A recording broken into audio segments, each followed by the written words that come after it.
பெற்ற நாமத்தினாலே உங்கள் யாவரையும் வாழ்த்துகிறேன். இவ்விதமாக மழை நிமித்தமாக புயலின் நிமித்தமாக அதிகமாக பாதிப்புக்குள்ளாகி இருக்கிற பொழுதும் நாம் இவ்விதமாக இணையும்படி உங்கள் யாவருக்கும் கர்த்தர் அருளின அந்த பெரிய கிருபைக்காய் நான் அவரை துதிக்கிறேன். அநேக அசௌகரியங்கள் உண்டு, அவைகளின் நடுவிலே நீங்கள் இணைந்திருக்கிறீர்கள். உங்களுடைய வாஞ்சையும் தேவனாகிய கர்த்தருடைய வார்த்தையின் மேல் வாஞ்சையும் தாகத்தையும் அவரை நேசிக்கும் அன்பையும் தேவன் அறிந்திருக்கிறார். இவ்விதமாக இயேசுவை அதிகமாய் நேசிக்க வேண்டும் என்றும் அவருடைய வார்த்தையை அதிகமாய் நேசிக்க வேண்டும் என்றும் இருக்கிற இந்த கூட்டத்திற்காக நான் ஆண்டவரை துதிக்கிறேன். தொடர்ந்து கர்த்தர் நமக்கு அவருடைய வார்த்தையை தியானிக்க கிருபை அருளி கொண்டிருக்கிறார். இந்த நாளிலும் நாம் ஜெபத்தோடு காத்திருப்போம். பரிசுத்த ஆவியானவர், அந்த திரியேக தேவனின் மூன்றாம் நபராகிய பரிசுத்த ஆவியானவர் நமக்கு உதவி செய்யும்படியாக, அவருடைய வார்த்தையை நமக்கு சொல்லி தரும்படியாக, அந்த வார்த்தையினுடைய ரகசியங்களை நாம் அறிந்து கொள்ளும்படி நமக்கு உதவி செய்யும்படியா இருக்கிறார். அது மாத்திரம் போதாது, நம்முடைய இருதயத்தின் கண்களை அவர் திறக்க வேண்டும். இல்லாவிட்டால் நாம் அதிலிருந்து ஒன்றும் அறிந்து கொள்ள முடியாது. நம்முடைய இருதயத்தின் கண்களை திறக்கும்படியாகவும் பிரகாசமுள்ள மனக்கண்களை நமக்கு அருளி செய்யும்படியாகவும் அவர் நம்மோடு கூட இருக்கிறார், நமக்குள்ளே இருக்கிறார் என்பதுதான் நமக்கு மிகவும் ஆறுதலான ஒரு காரியம். மீண்டும் சீக்கிரமாக சென்னை இயல்பு நிலைக்கு திரும்பத்தக்கதாகவும் நம்ம தொடர்ந்து ஜெபத்திலே ஆண்டவரை நோக்கி பார்ப்போம். கர்த்தருடைய சித்தத்தை நிறைவேற்றுவாராக. ஒருவேளை மிகவும் ஒரு பாடுகளுக்கு உட்படுகிற ஒரு நிலைமை, அநேக இன்கன்வீனியன்ஸ் நம்ம கடந்த வாரத்திலே, அதற்கு முந்தின வாரத்திலே தொடர்ந்து நாம் தியானித்து கொண்டிருக்கிறபடி அந்த சஃபரிங்கை குறித்து நாம் தியானித்து கொண்டிருக்கிறோம். அதுல ஒரு விதமான சஃபரிங் தான். ஆனாலும் நாம் அறிந்திருக்கிறோம், இதிலே நாம் பார்க்க வேண்டியது தேவனாகிய கர்த்தருடைய உக்கிர கோபாக்கினை எவ்விதமாக இருக்கிறது என்று. சென்னை வாசிகள் பாவம் செய்ததுனாலே என்பதல்ல, உலகம் முழுவதிலும் இருக்கிற மனிதர்கள் படைக்கப்பட்ட மனிதர்கள் தேவனுக்கு விரோதமாக எப்படிப்பட்ட பாவிகளாக இருக்கிறார்கள், அவருக்கு எதிராளியாக இருக்கிறார்கள். அது நிமித்தமாய் தேவன் கோபமுடையவராக இருக்கிறார் என்பதனுடைய சின்ன சின்ன வெளிப்பாடுதான் இவைகள் என்பதை நாம் மிகவும் நன்றாக அறிந்திருக்கிறோம். நாம் எப்பொழுதும் சொல்லுகிறபடி தேவனாகிய கர்த்தருடைய உக்கிர கோபாக்கினை மனிதர்களின் மேல் இவ்விதமாக இருக்குமானால் இது ஒரு டிராப்லெட் ஆஃப் வாட்டர், ஒரு நீர்த்துளியினுடைய ஒரு சிறிய பகுதி, ஒரு முழு நீர்த்துளி கூட அல்ல, நீர்த்துளியினுடைய ஒரு சிறிய பகுதி தான். ஆனால் அது இந்த உலகத்தில் உள்ள எல்லா சமுத்திரங்களின் தண்ணீரையும் சேர்த்து billion times, billion times, infinite times சேர்த்தால் அது தேவனாகிய கர்த்தருடைய அந்த உக்கிர கோபாக்கினை எப்படிப்பட்டதாக புரண்டு வரும், அதை மனிதன் எப்படி தாங்கிக் கொள்வான். இப்போ இந்த டிராப்லெட் என்று சொல்லக்கூடிய இந்த நீர்த்துளியினுடைய ஒரு சிறிய பகுதியையே மனிதனால் தாங்கிக் கொள்ள முடியாமல் இருக்குமானால் அது எப்படி இருக்கும், எவ்வளவா இருக்கும், அதை எப்படி மனிதனால் தாங்கிக் கொள்ள முடியும் என்கிற உணர்வு நமக்கு, விசுவாசிகளாகி நமக்கு வேண்டும். அப்படிப்பட்ட ஒரு கோபாக்கினையிலிருந்து தேவன் நம்மை மீட்டிருக்கிறார், ரட்சித்திருக்கிறார் என்கிற உணர்வோடு கூட இந்த நாளின் பைபிள் ஸ்டடியை நம்ம தொடக்குவோம். கர்த்தர் ஆனாலும் அந்த இயல்பு நிலை திருப்ப வேண்டும், அதற்காக தொடர்ந்து ஜெபிப்போம். அருமையான நல்ல மிகவும் பழைய பாடலுக்காய் நான் ஆண்டவரை துதிக்கிறேன். யூஜினாவுக்கும் நாங்கள் நன்றி உள்ளவர்களாக இருக்கிறோம். இந்த நாளில் ரோமருக்கு எழுதின நிருபம் 5வது அதிகாரத்துக்கு நாம் திருப்புவோம்.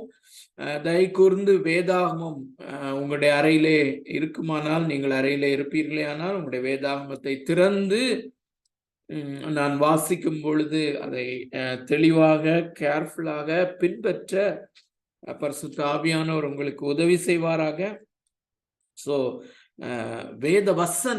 வேத வசனத்தினுடைய வாசிப்பு அதுதான் நம்மிலே கிரியை செய்யும். அருமையான தேவனுடைய பிள்ளைகளே, இந்த வசனத்தின் அடிப்படையிலே நான் சொல்லுகிற விளக்கமும் வேறே வசனங்களை எப்பொழுதெல்லாம் இதிலே நான் கோர்த்து கொண்டு வருகிறேனோ அந்த வசனங்கள் தான் மிக முக்கியம். ஒருவேளை என்னுடைய வார்த்தைகள் அதிலே முக்கியம் அல்ல. நாம் இணைந்து இந்த வேதத்தை நாம் படிக்கிறோம். ஒருவேளை ஆன்லைன்ல நம்ம கனெக்ட் பண்ணி இருக்கிறதுனால இன்டராக்டிவா ஃபுல்லா நம்ம பண்ண முடியாத சூழ்நிலையில இருக்கிறோம். ஆனாலும் நம்ம இதுல தாற்பயம் என்னவென்றால், நாம் எல்லாரும் இணைந்து நாம பைபிள் ஸ்டடி பண்ணுகிறோம். இதுல வேத வசனம் தான் முக்கியம். ஸோ அந்த வேத வசனத்தினுடைய வாசிப்பு, the reading of the scripture, அதை நாம் வாசிக்கும் பொழுதே பரிசுத்த ஆவியானவர் நம்மோடு இடைப்படுவாராக, பேசுவாராக.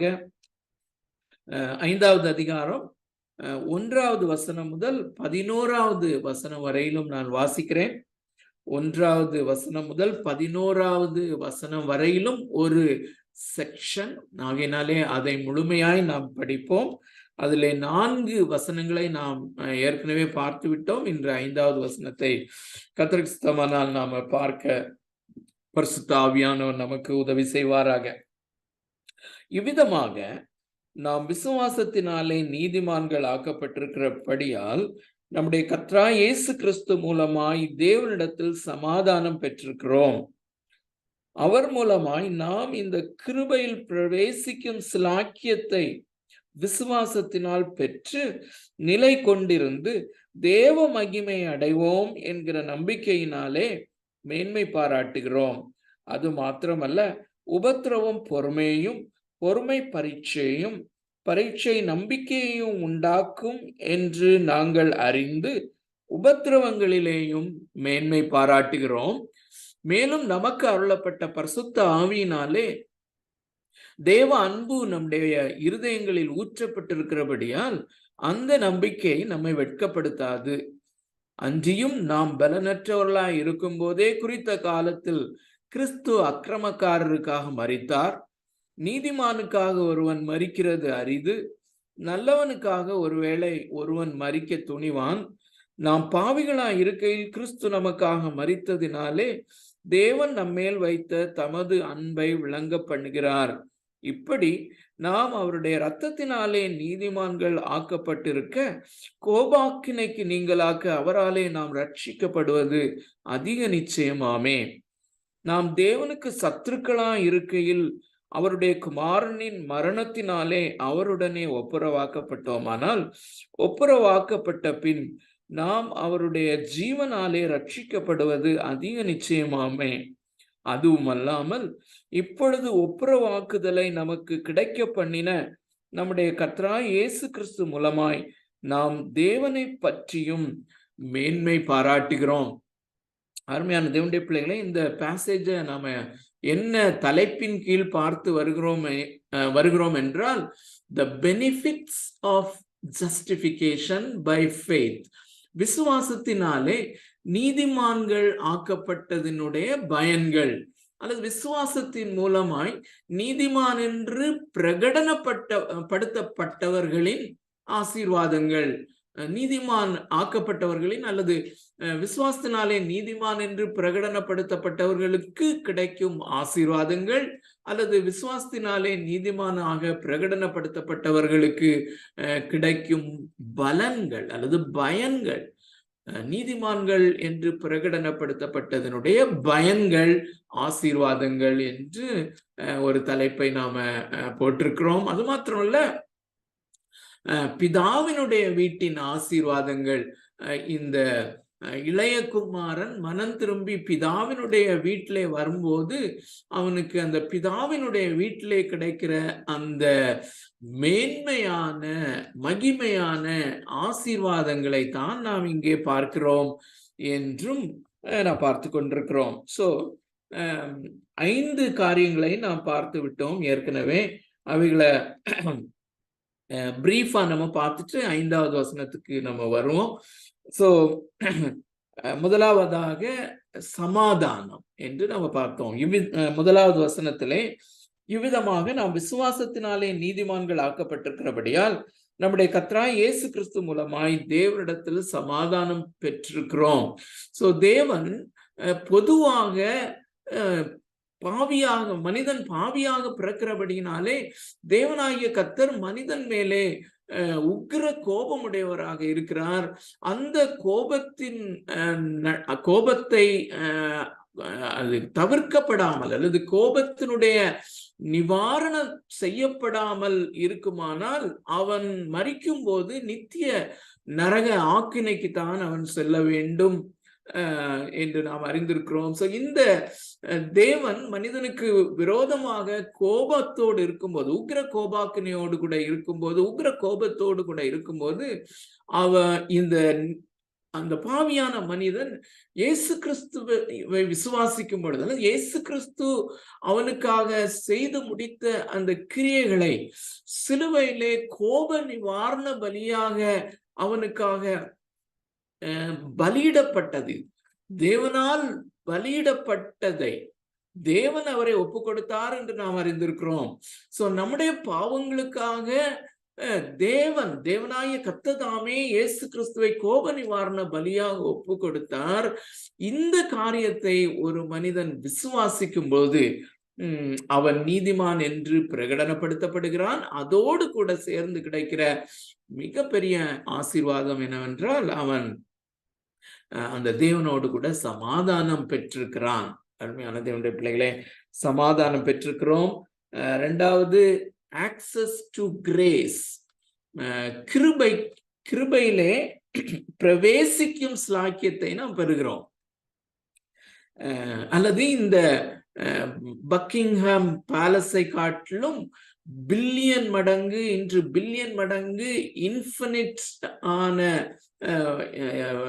இன்ஃபினிட் மடங்கு என்று சொல்லுவோம். ஏன்னால் அது மிகையாகாது. ஸோ அதிலே பிரவேசிக்கிற ஒரு ஸ்லாக்கியத்தை நாம் பெற்றிருக்கிறோம். ஸோ இந்த கிருபையிலே பிரவேசிக்கும் ஸ்லாக்கியம், அங்கே கிருபையின் மேல் கிருபை நமக்கு உண்டாகும்படியான ஒரு ஸ்லாக்கியம், அது 2வது. 3வது, இந்த கிருபையிலே நாம் பிரவேசிக்கிறது மாத்திரமல்ல, இந்த கிருபையிலே நிலைத்திருக்கத்தக்கதாக ஸ்டாண்டிங் இன் கிரேஸ் அப்படின்னு சொல்லி பார்த்தோம். 3வது. 4வது, தேவ மகிமை அடைவோம் என்கிற ஒரு நம்பிக்கை.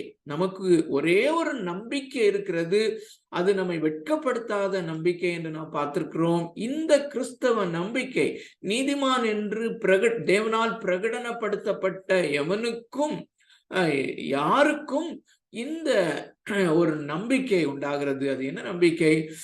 தேவனுடைய மகிமை அடைவோம் என்கிற நம்பிக்கை. அதை கொஞ்சம் விரிவாக நம்ம கடந்த வாரத்துல நம்ம பார்த்தோம்.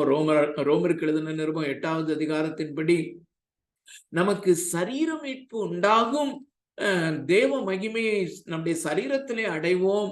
அழிவுக்குரிய இந்த சரீரமானது அழியாமையை தரித்து கொள்ளும் ஒரு இயேசு கிறிஸ்துவனுடைய மகிமையான சரீரத்திற்கொப்பாய் நம்முடைய சரீரம் மறுரூபமாக்கப்படும். மகிமையான ஒரு சரீரத்தை பெறுவோம், மகிமையான ஒரு இடத்துக்கு போவோம்.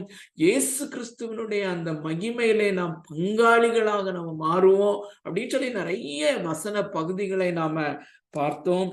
இந்த மகிமையை நாம் அடைவோம் என்கிற இந்த நம்பிக்கை நமக்கு உண்டாகிறது என்று 4வதாக பார்த்தோம். 5வதாக, அந்த நம்பிக்கை மாத்திரமல்ல, அந்த நம்பிக்கை நம்மிலே பெருகும்படியாகவும், இந்த நம்பிக்கை ஒரு போலியான நம்பிக்கை அல்ல, ஃபேக்கான நம்பிக்கை அல்ல, அது மெய்யாய் தேவன் அருளின நம்பிக்கை தான். ஆகையினாலே இந்த நம்பிக்கை முறிந்து போகாது, அல்லது இந்த நம்பிக்கை உடைந்து போகாது, இந்த நம்பிக்கை நம்மை வெட்கப்படுத்தாது. அருமையானவர்களே, நம்பிக்கை வெட்கப்படுத்துகிறது என்றால் என்ன? நாம் எதையோ ஒரு காரியத்தை நம்பி இருக்கிறோம். நம்பி இருக்கிற அந்த காரியம் இந்த உலகத்திலே நடக்காமல் போகும்போது நாம் வெட்கமடைகிறோம். ஆனால் இந்த கிறிஸ்தவ நம்பிக்கை நாம் ரட்சிக்கப்படும் பொழுது, அல்லது நீதிமான்கள் என்று தேவனால் பிரகடனப்படுத்தப்படும் பொழுது நமக்கு உண்டாகிற அந்த நித்திய நம்பிக்கை, தேவனுடைய மகிமையை அடைவோம் என்கிற அந்த நம்பிக்கை, அது முறிந்து போகிற நம்பிக்கை அல்ல. அது இடையிலே நம்மை வெட்கப்படுத்துகிற நம்பிக்கை அல்ல. இந்த நம்பிக்கை மிகவும் உறுதியான நம்பிக்கை என்பதை தெளிவுபடுத்தும்படியாக பலவிதமான உபத்திரவங்களையும் பாடுகளையும் தேவன் வைத்திருக்கிறார் என்பதைத்தான் நாம் 5வது காரியமாக பார்த்தோம். hope being strengthened by suffering, அல்லது hope being proved by suffering. பாடுகளினாலே தேவன் நமக்கு அருளி இருக்கிற இந்த நம்பிக்கை மெய்யான நம்பிக்கைதான் என்கிற உறுதிப்பாடு, அது ஒரு ப்ராசஸ்ல வருதுன்னு சொல்லி பார்த்தோம். உபத்திரவம் பொறுமையும், பொறுமை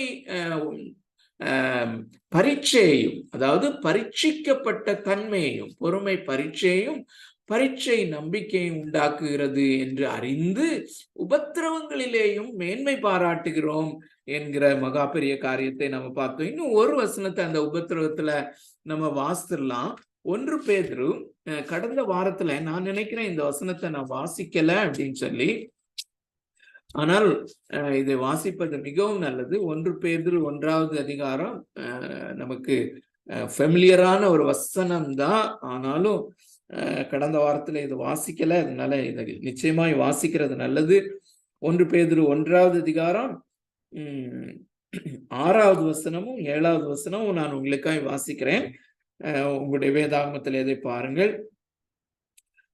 இதிலே நீங்கள் மிகவும் சந்தோஷப்படுகிறீர்கள். இதிலே என்றால் அதற்கு முந்தின வசனங்கள் நமக்கு தெரியும். 4வது வசனத்திலே அழியாததும் மாசற்றதும் வாடாததுமாகிய சுதந்திரம் நமக்கு பரலோகத்திலே வைக்கப்பட்டிருக்கிறது என்பது 4வது வசனம். 5வது வசனம் அப்படி வைக்கப்பட்டிருக்கிறது மாத்திரமல்ல, அந்த சுதந்திரம் விசுவாசத்தினாலே அது காக்கப்பட்டிருக்கிறது. ஆங்கிலத்துல ரொம்ப அழகான ஒரு வசனம், அந்த வார்த்தை அதற்கு பயன்படுத்தப்பட்டிருக்கிறது. that inheritance is reserved for you. That is amazing. That is amazing. So இந்த சுதந்திரம் அழியாததும் மாசற்றதும் வாடாததும் மகிமையான, சொல்லி முடியாத மகிமையான ஒரு சுதந்திரம் மாத்திரமல்ல, and that is reserved for you and me. உங்களுக்காகவும் எனக்காகவும் அது ரிசர்வ் பண்ணி வைக்கப்பட்டிருக்கிறது. இதிலே அப்படிதான் 6வது வசனம், சாரி, இதிலே நீங்கள் மிகவும் சந்தோஷப்படுகிறீர்கள் என்றாலும் துன்பப்பட வேண்டியது அவசியமானதால். So suffering is inevitable. கிறிஸ்தவ வாழ்க்கையிலே இந்த சஃபரிங் என்பது, பாடுகள் என்பது கிறிஸ்தவ வாழ்க்கையிலே அது தேவனால் வடிவமைக்கப்பட்டிருக்கிறது. பை டிசைன், வடிவமைப்பிலே இந்த உபத்திரவம் அல்லது பாடுகள் அல்லது சஃபரிங்ஸ், எல்லா விதமான சஃபரிங்ஸும் இதுல இணைக்கப்பட்டிருக்கிறது. சோ இதிலே நீங்கள் மிகவும் சந்தோஷப்படுகிறீர்கள் என்றாலும் துன்பப்பட வேண்டியது அவசியமானதால் இப்பொழுது கொஞ்ச காலம் பலவிதமான சோதனைகளினாலே துக்கப்படுகிறீர்கள். 7வது வசனம், அழிந்து போகிற பொன் அக்கினியினாலே சோதிக்கப்படும், அதை பார்க்கிலும் அதிக விலையேறப்பெற்றதாய் இருக்கிற உங்கள் விசுவாசம். சோ இந்த விசுவாசம், that is equal to இந்த நம்பிக்கை, நீதிமான் என்று பிரகடனப்படுத்தப்பட்டவனுக்கு கிடைத்திருக்கிற இந்த நம்பிக்கை, தேவனுடைய மகிமை அடைவோம் என்கிற இந்த நம்பிக்கை அல்லது விசுவாசம், அதை இன்னொரு விதத்திலே சொல்வோமானால் இந்த விசுவாசம் அது அழிந்து போகிற பொன்னை காட்டிலும் அதிக விலையேறப்பெற்றதா இருக்கிறது. அழிந்து போகிற இந்த பொன் அது சோதிக்கப்பட வேண்டுமானால், அது அக்னியில நமக்கு தெரியும். அந்த பொன் வேலை செய்கிற அந்த ஆசாரிகள் அதை எப்படி அதை பழுக்க காய்ச்சுவாங்க அப்படிங்கிற அந்த காரியம் நமக்கு தெரியும். ஸோ அந்த பொன் அக்னியினாலே சோதிக்கப்படுமானால், அதை பார்க்கிலும் விலையேறப்பெற்றதாக இருக்கிற உங்கள் விசுவாசம் சோதிக்கப்பட்டு, அந்த நம்பிக்கை இங்கே வருது பாருங்க.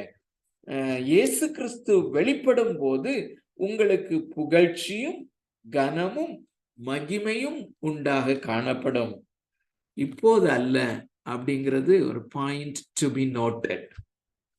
இப்பொழுது அல்ல, இந்த உலகத்திலே அல்ல.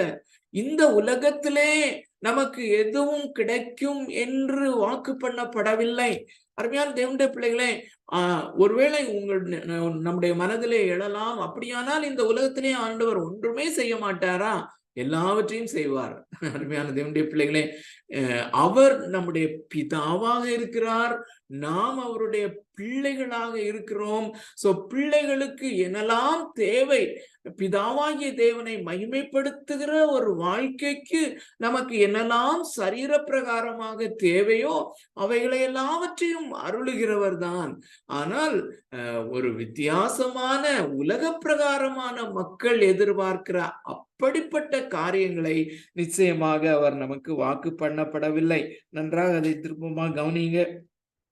இயேசு கிறிஸ்து வெளிப்படும் போது உங்களுக்கு புகழ்ச்சி மாத்திரமல்ல கனமும், கனம் மாத்திரமல்ல மகிமையும் உண்டாக காணப்படும். சோ 5 காரியங்களை பார்த்திருக்கிறோம். சோ இன்று 6வது காரியமாக நம்ம 5வது வசனத்துக்கு போவோம். சோ உபத்திரவம் இப்படி இருக்கிறபடினாலே கிறிஸ்தவ வாழ்க்கையிலே நாம் இந்த உபத்திரவத்திலேயும் மேன்மை பாராட்டுகிறோம். 5வது வசனம், மேலும் நமக்கு அருளப்பட்ட பரிசுத்த ஆவியினாலே தேவ அன்பு நம்முடைய இருதயங்களில் ஊற்றப்பட்டிருக்கிறபடியால் அந்த நம்பிக்கை நம்மை வெட்கப்படுத்தாது. இந்த நம்பிக்கை நம்மை வெட்கப்படுத்தாது. அருமையானவர்களே, இந்த நாம் நம்பி இருக்கிற நம்பிக்கை நம்மை வெட்கப்படுத்தாது. அப்படிப்பட்ட நிலைமையில நாம் இருக்க வேண்டுமானால், அல்லது வெட்கப்படுத்தாத ஒரு நிலைமையில இருக்க வேண்டுமானால் 2 காரியங்கள். ஒன்று, நம்முடைய விசுவாசம் அது போலியான விசுவாசம் அல்ல, தேவன் அருளின மெய்யான விசுவாசம்தான் என்பது நிரூபிக்கப்பட வேண்டும். அதைத்தான் நாம் 3வது வசனத்திலையும் 4வது வசனத்திலையும் கடந்த வாரத்துல நம்ம தியானிச்சது. அது மாத்திரமல்ல, இன்னொரு காரியம் அதுல இருக்கிறது. இயேசு கிறிஸ்து என்னை நேசிக்கிறாரா? அது போலியான, நானாக அப்படி நம்பிக்கொண்டிருக்கிறேனா, அல்லது உண்மையாக இயேசு கிறிஸ்து என்னை நேசிக்கிறாரா? தேவன் என்னிலே அன்பா இருக்கிறாரா, அல்லது இது நானாக நினைத்து கொண்டிருக்கிறதா என்று. அருமையானவர்களே, இது மிகவும் முக்கியமாக நாம் அறிய வேண்டிய ஒரு காரியம். அருமையான தேவனுடைய பிள்ளைகளே, நான் தொடர்ந்து 2 வாரமாக ரொம்ப எக்ஸைட்டிங்கான ஒரு வசனம் அப்படின்னு சொல்றதுனால ஒருவேளை அது எப்படிப்பட்ட எக்ஸைட்மெண்ட்டை உண்டாக்கும்னு சொல்லி எனக்கு தெரியாது. ஏன்னு சொன்னா, நான் இதை சொன்னதற்காக ரொம்ப யோசித்தேன். ஏன்னா அருமையான தேவனுடைய பிள்ளைகளே, இது ஒரு சில வேளைகளிலே எனக்கு எக்ஸைட்மெண்ட்டை உண்டாக்கி இருக்கலாம். உங்களுக்கும் இதே வசனம் ஒரு சில வேளைகளிலே எக்ஸைட்மெண்ட்டை உண்டாக்கி இருக்கலாம். சோ இந்த எதிர்பார்ப்பும் ஜெபமும் நமக்கு வேண்டியதுதான். ஆனால் இதை அருளுகிறவர் பரிசுத்த ஆவியானவர். ஆகையினால இந்த வசனத்துல நான் முதல்ல ஜபித்தது போல, சுவாமி இந்த பரிசுத்த ஆவியானவர் மூலமாக இன்று இந்த நேரத்திலே கிருபையாக எனக்கு இந்த வசனத்திற்கு என்னுடைய கண்களை திறந்தரலும். let this become of my reality என்கிற ஜெபத்தோடு இருப்போம். அருமையானவர்களே, முதலாவது நம்ம அப்சர்வ் பண்ண வேண்டிய காரியம் என்னவென்றால், இது ஒரு முக்கியமான இடத்திலே வைக்கப்பட்டிருக்கிறது. இந்த பாடுகள், கஷ்டங்கள், உபத்திரவங்கள், வேதனையான அனுபவங்கள் அதை தொடர்ந்து இந்த பரிசுத்த ஆவியானவரை குறித்து அல்லது இந்த 5வது வசனத்தின் காரியம் வருகிறது. அருமையான தேவனுடைய பிள்ளைகளே, நாம் பிராக்டிக்கலா நடைமுறையிலே இந்த பாடுகளின் ஊடே நாம் செல்லும் பொழுது, உபத்திரவங்களின் ஊடே செல்லும் பொழுது, அந்த பாடுகள் இப்பொழுது தீர்ந்து விடும். ஒருவேளை 1 வாரம் ஆயிடுச்சு, 10 நாள் ஆயிடுச்சு, 1 மாதம் ஆயிடுச்சு, 2 மாதங்கள் ஆகிவிட்டது, 1 வருடங்கள் ஆகிவிட்டது, 1 வருடம் ஆகிவிட்டது அப்படின்னு நம்ம நினைக்கும் போது அது மிகவும் கடினமான ஒரு பாதை, வேதனையான ஒரு பாதை. சோ இப்படி ப்ரொலாங்டா போயிட்டு இருக்கும் போது இடையிடையே நமக்கு வருகிற கேள்வி நிச்சயமாக, ஆண்டவர் உண்மையாகவே என்னை நேசிக்கிறாரா? உண்மையாகவே நான் ரட்சிக்கப்பட்டிருக்கிறேனா? Is God on my side? இல்ல அவர் எனக்கு விரோதமாக இருக்கிறாரா? நான் அவருக்கு விரோதியான அந்த கண்டிஷன்ல தான் நான் இருக்கிறேனா? உண்மையிலே நான் நீதிமான் என்று பிரகடனப்படுத்தப்பட்டேனா? நீதிமான் என்று பிரகடனப்படுத்தப்பட்டேன் என்றால் நான் பிதாவின் வீட்டிலே காணப்படுகிறவனாக இருப்பேனே. அந்த கிரேஸ், அந்த கிருபையின் மேல் கிருபைக்கு நான் ஆக்சசிபிளா இருக்கிறேனே. நான் அந்த கிருபையிலே பிரவேசித்திருக்கிறேனா? கிருபையிலே நான் பிரவேசித்திருக்கிறேனே. அந்த கிருபை என்னிலே இருக்கிறதா? அந்த கிருபை என்னை விட்டு விலகி போனதா? இயேசு என்னை நேசிக்கிறாரா? அருமையான தேவனுடைய பிள்ளைகளே, ஆகையினாலே இது நமக்கு மிகவும் முக்கியமான, அந்த பாடுகளின் ஊடே செல்லும் போது இது முக்கியமானது. இன்னொரு காரியம் நாம் உணர்ந்து கொள்ள வேண்டியது என்னவென்றால், இங்கே இந்த வசனத்திலே அப்போஸ்தலனாகிய பவுல் சொல்லுகிற காரியம், இது ஒரு அனுபவம். This is an experience.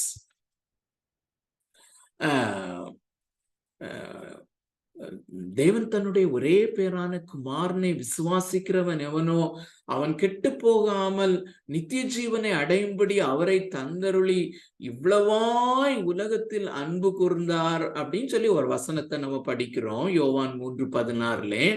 So உலகத்தை தேவன் அன்பு கூர்ந்தார். இவ்வளவாய் உலகத்தில் அன்பு கூர்ந்து இயேசுவை கொடுத்திருக்கிறார். நானும் இந்த உலகத்திலே ஒருவனாக இருக்கிறேன். ஆகையினாலே தேவன் என்னை நேசிக்கிறார். புரியுதா? அதாவது இந்த வேத வசனத்திலே எழுதியிருக்கிற அந்த லாஜிக்கை பின்பற்றி அதன் அடிப்படையிலே தேவன் என்னை நேசிக்கிறார் என்று டிரைவ் பண்ணுகிற ஒரு காரியம் இருக்கிறது. அல்லது அவருடைய நாமத்தின் மேல் விசுவாசம் உள்ளவர்களாய் அவரை ஏற்றுக்கொண்டவர்கள் எத்தனை பேர்களோ அத்தனை பேர்களும் தேவனுடைய பிள்ளைகளாகும்படி அவர்களுக்கு அதிகாரம் கொடுத்தார் என்று யோவான் 1:12 நம்ம வாசிக்கிறோம். அப்போ நான் அவருடைய நாமத்தின் மேல் விசுவாசம் உள்ளவர்கள் எத்தனை பேர்களோ, சோ நான் அவருடைய நாமத்தின் மேல் விசுவாசம் வைத்திருக்கிறேன், நான் அவருடைய பிள்ளையாய் மாறி இருக்கிறேன், ஆகையினாலே தேவன் என்னை நேசிக்கிறார் என்று இப்படிப்பட்ட வசனங்களில் இருந்து டிரைவ் பண்ணி, இந்த வசனங்களின்படி தேவன் என்னை நேசிக்கிறார் என்று டிரைவ் பண்ணுகிற ஒரு காரியம் அல்ல இது. This is an experience. இது தனிப்பட்ட ஒரு அனுபவமாக இருக்கிறது. அருமையான தேவனுடைய பிள்ளைகளே, this is an experience. தேவன் என்னை நேசிக்கிறார் என்பதை நான் அனுபவிக்கிற ஒரு காரியம். This is the super confirmation என்று சொல்லலாம். அருமையான தேவனுடைய பிள்ளைகளே, 2 தலைப்புகளை இந்த 5வது அதிகாரத்துக்கு நம்ம பார்த்தோம். இன்னும் 3வது ஒரு தலைப்பையும் நம்ம பார்த்து கொண்டிருக்கிறோம். அதையும் இந்த கான்டெக்ஸ்ட்ல நான் சொல்ல விரும்புகிறேன். விசுவாசியாக அல்லது நீதிமான் என்று பிரகடனப்படுத்தப்பட்டவனாக எனக்கு இருக்கிற நிச்சயம், assurance. So this assurance does not come from derivating from certain verses. நான் முதல்ல சொன்ன அந்த 2 வசனங்களை நான் மென்ஷன் பண்ணேன். இப்படி ஒரு சில வசனங்களிலிருந்து, இந்த வசனங்களின் மூலமாக தேவன் என்னை நேசிக்கிறார் என்பதை நான் டிரைவ் பண்ணி அறிகிற காரியம் அல்ல. அது ஒரு காரியம் இருக்கிறது, ஆனால் இது ஒரு அனுபவம். அருமையான தேவனுடைய பிள்ளைகளே, அந்த மீண்டும் 5வது வசனத்தை நீங்கள் பாருங்கள். Look at your book. உங்களுடைய வேதாகமத்தை திறந்து பாருங்கள். தேவனாகிய கர்த்தர் நம்முடைய இருதயத்தின் கண்களை திறப்பாராக. சோ அந்த குறிப்பிட்ட சொற்றொடரை மாத்திரம் நான் ஹைலைட் பண்ண விரும்புகிறேன். பரிசுத்த ஆவியினாலே தேவ அன்பு நம்முடைய இருதயங்களில் ஊற்றப்பட்டிருக்கிறது. பரிசுத்த ஆவியினாலே தேவ அன்பு நம்முடைய இருதயங்களில் ஊற்றப்பட்டிருக்கிறது. சோ விசுவாசத்தினாலே நீதிமான் என்று தேவனால் பிரகடனப்படுத்தப்பட்ட ஒரு பாவியினுடைய அனுபவம் இது. அவனுடைய இருதயத்திலே ஊற்றப்பட்டிருக்கிறது. 4 காரியங்களை அதுல கவனிங்க பிரீஃபா. ஒன்று, பரிசுத்த ஆவி என்கிற காரியம். பரிசுத்த ஆவி என்கிற வார்த்தை கத்தமானால் இந்த 5 வார்த்தைகளையும் கொஞ்சம் ஹைலைட் பண்ண பார்ப்போம். 5 வார்த்தைகளின் அடிப்படையிலே பரிசுத்த ஆவியானவர் இந்த மாலையிலே நாம் சில காரியங்களை கற்றுக்கொள்ள உதவி செய்வாராக. சோ பரிசுத்த ஆவி என்கிற வார்த்தை, 2வது தேவ அன்பு என்கிற வார்த்தை, 3வதாக ஊற்றப்பட்டிருக்கிறது என்கிற காரியம், ஊற்றப்படுதல் என்கிற காரியம், 4வது வார்த்தை இருதயங்களிலே.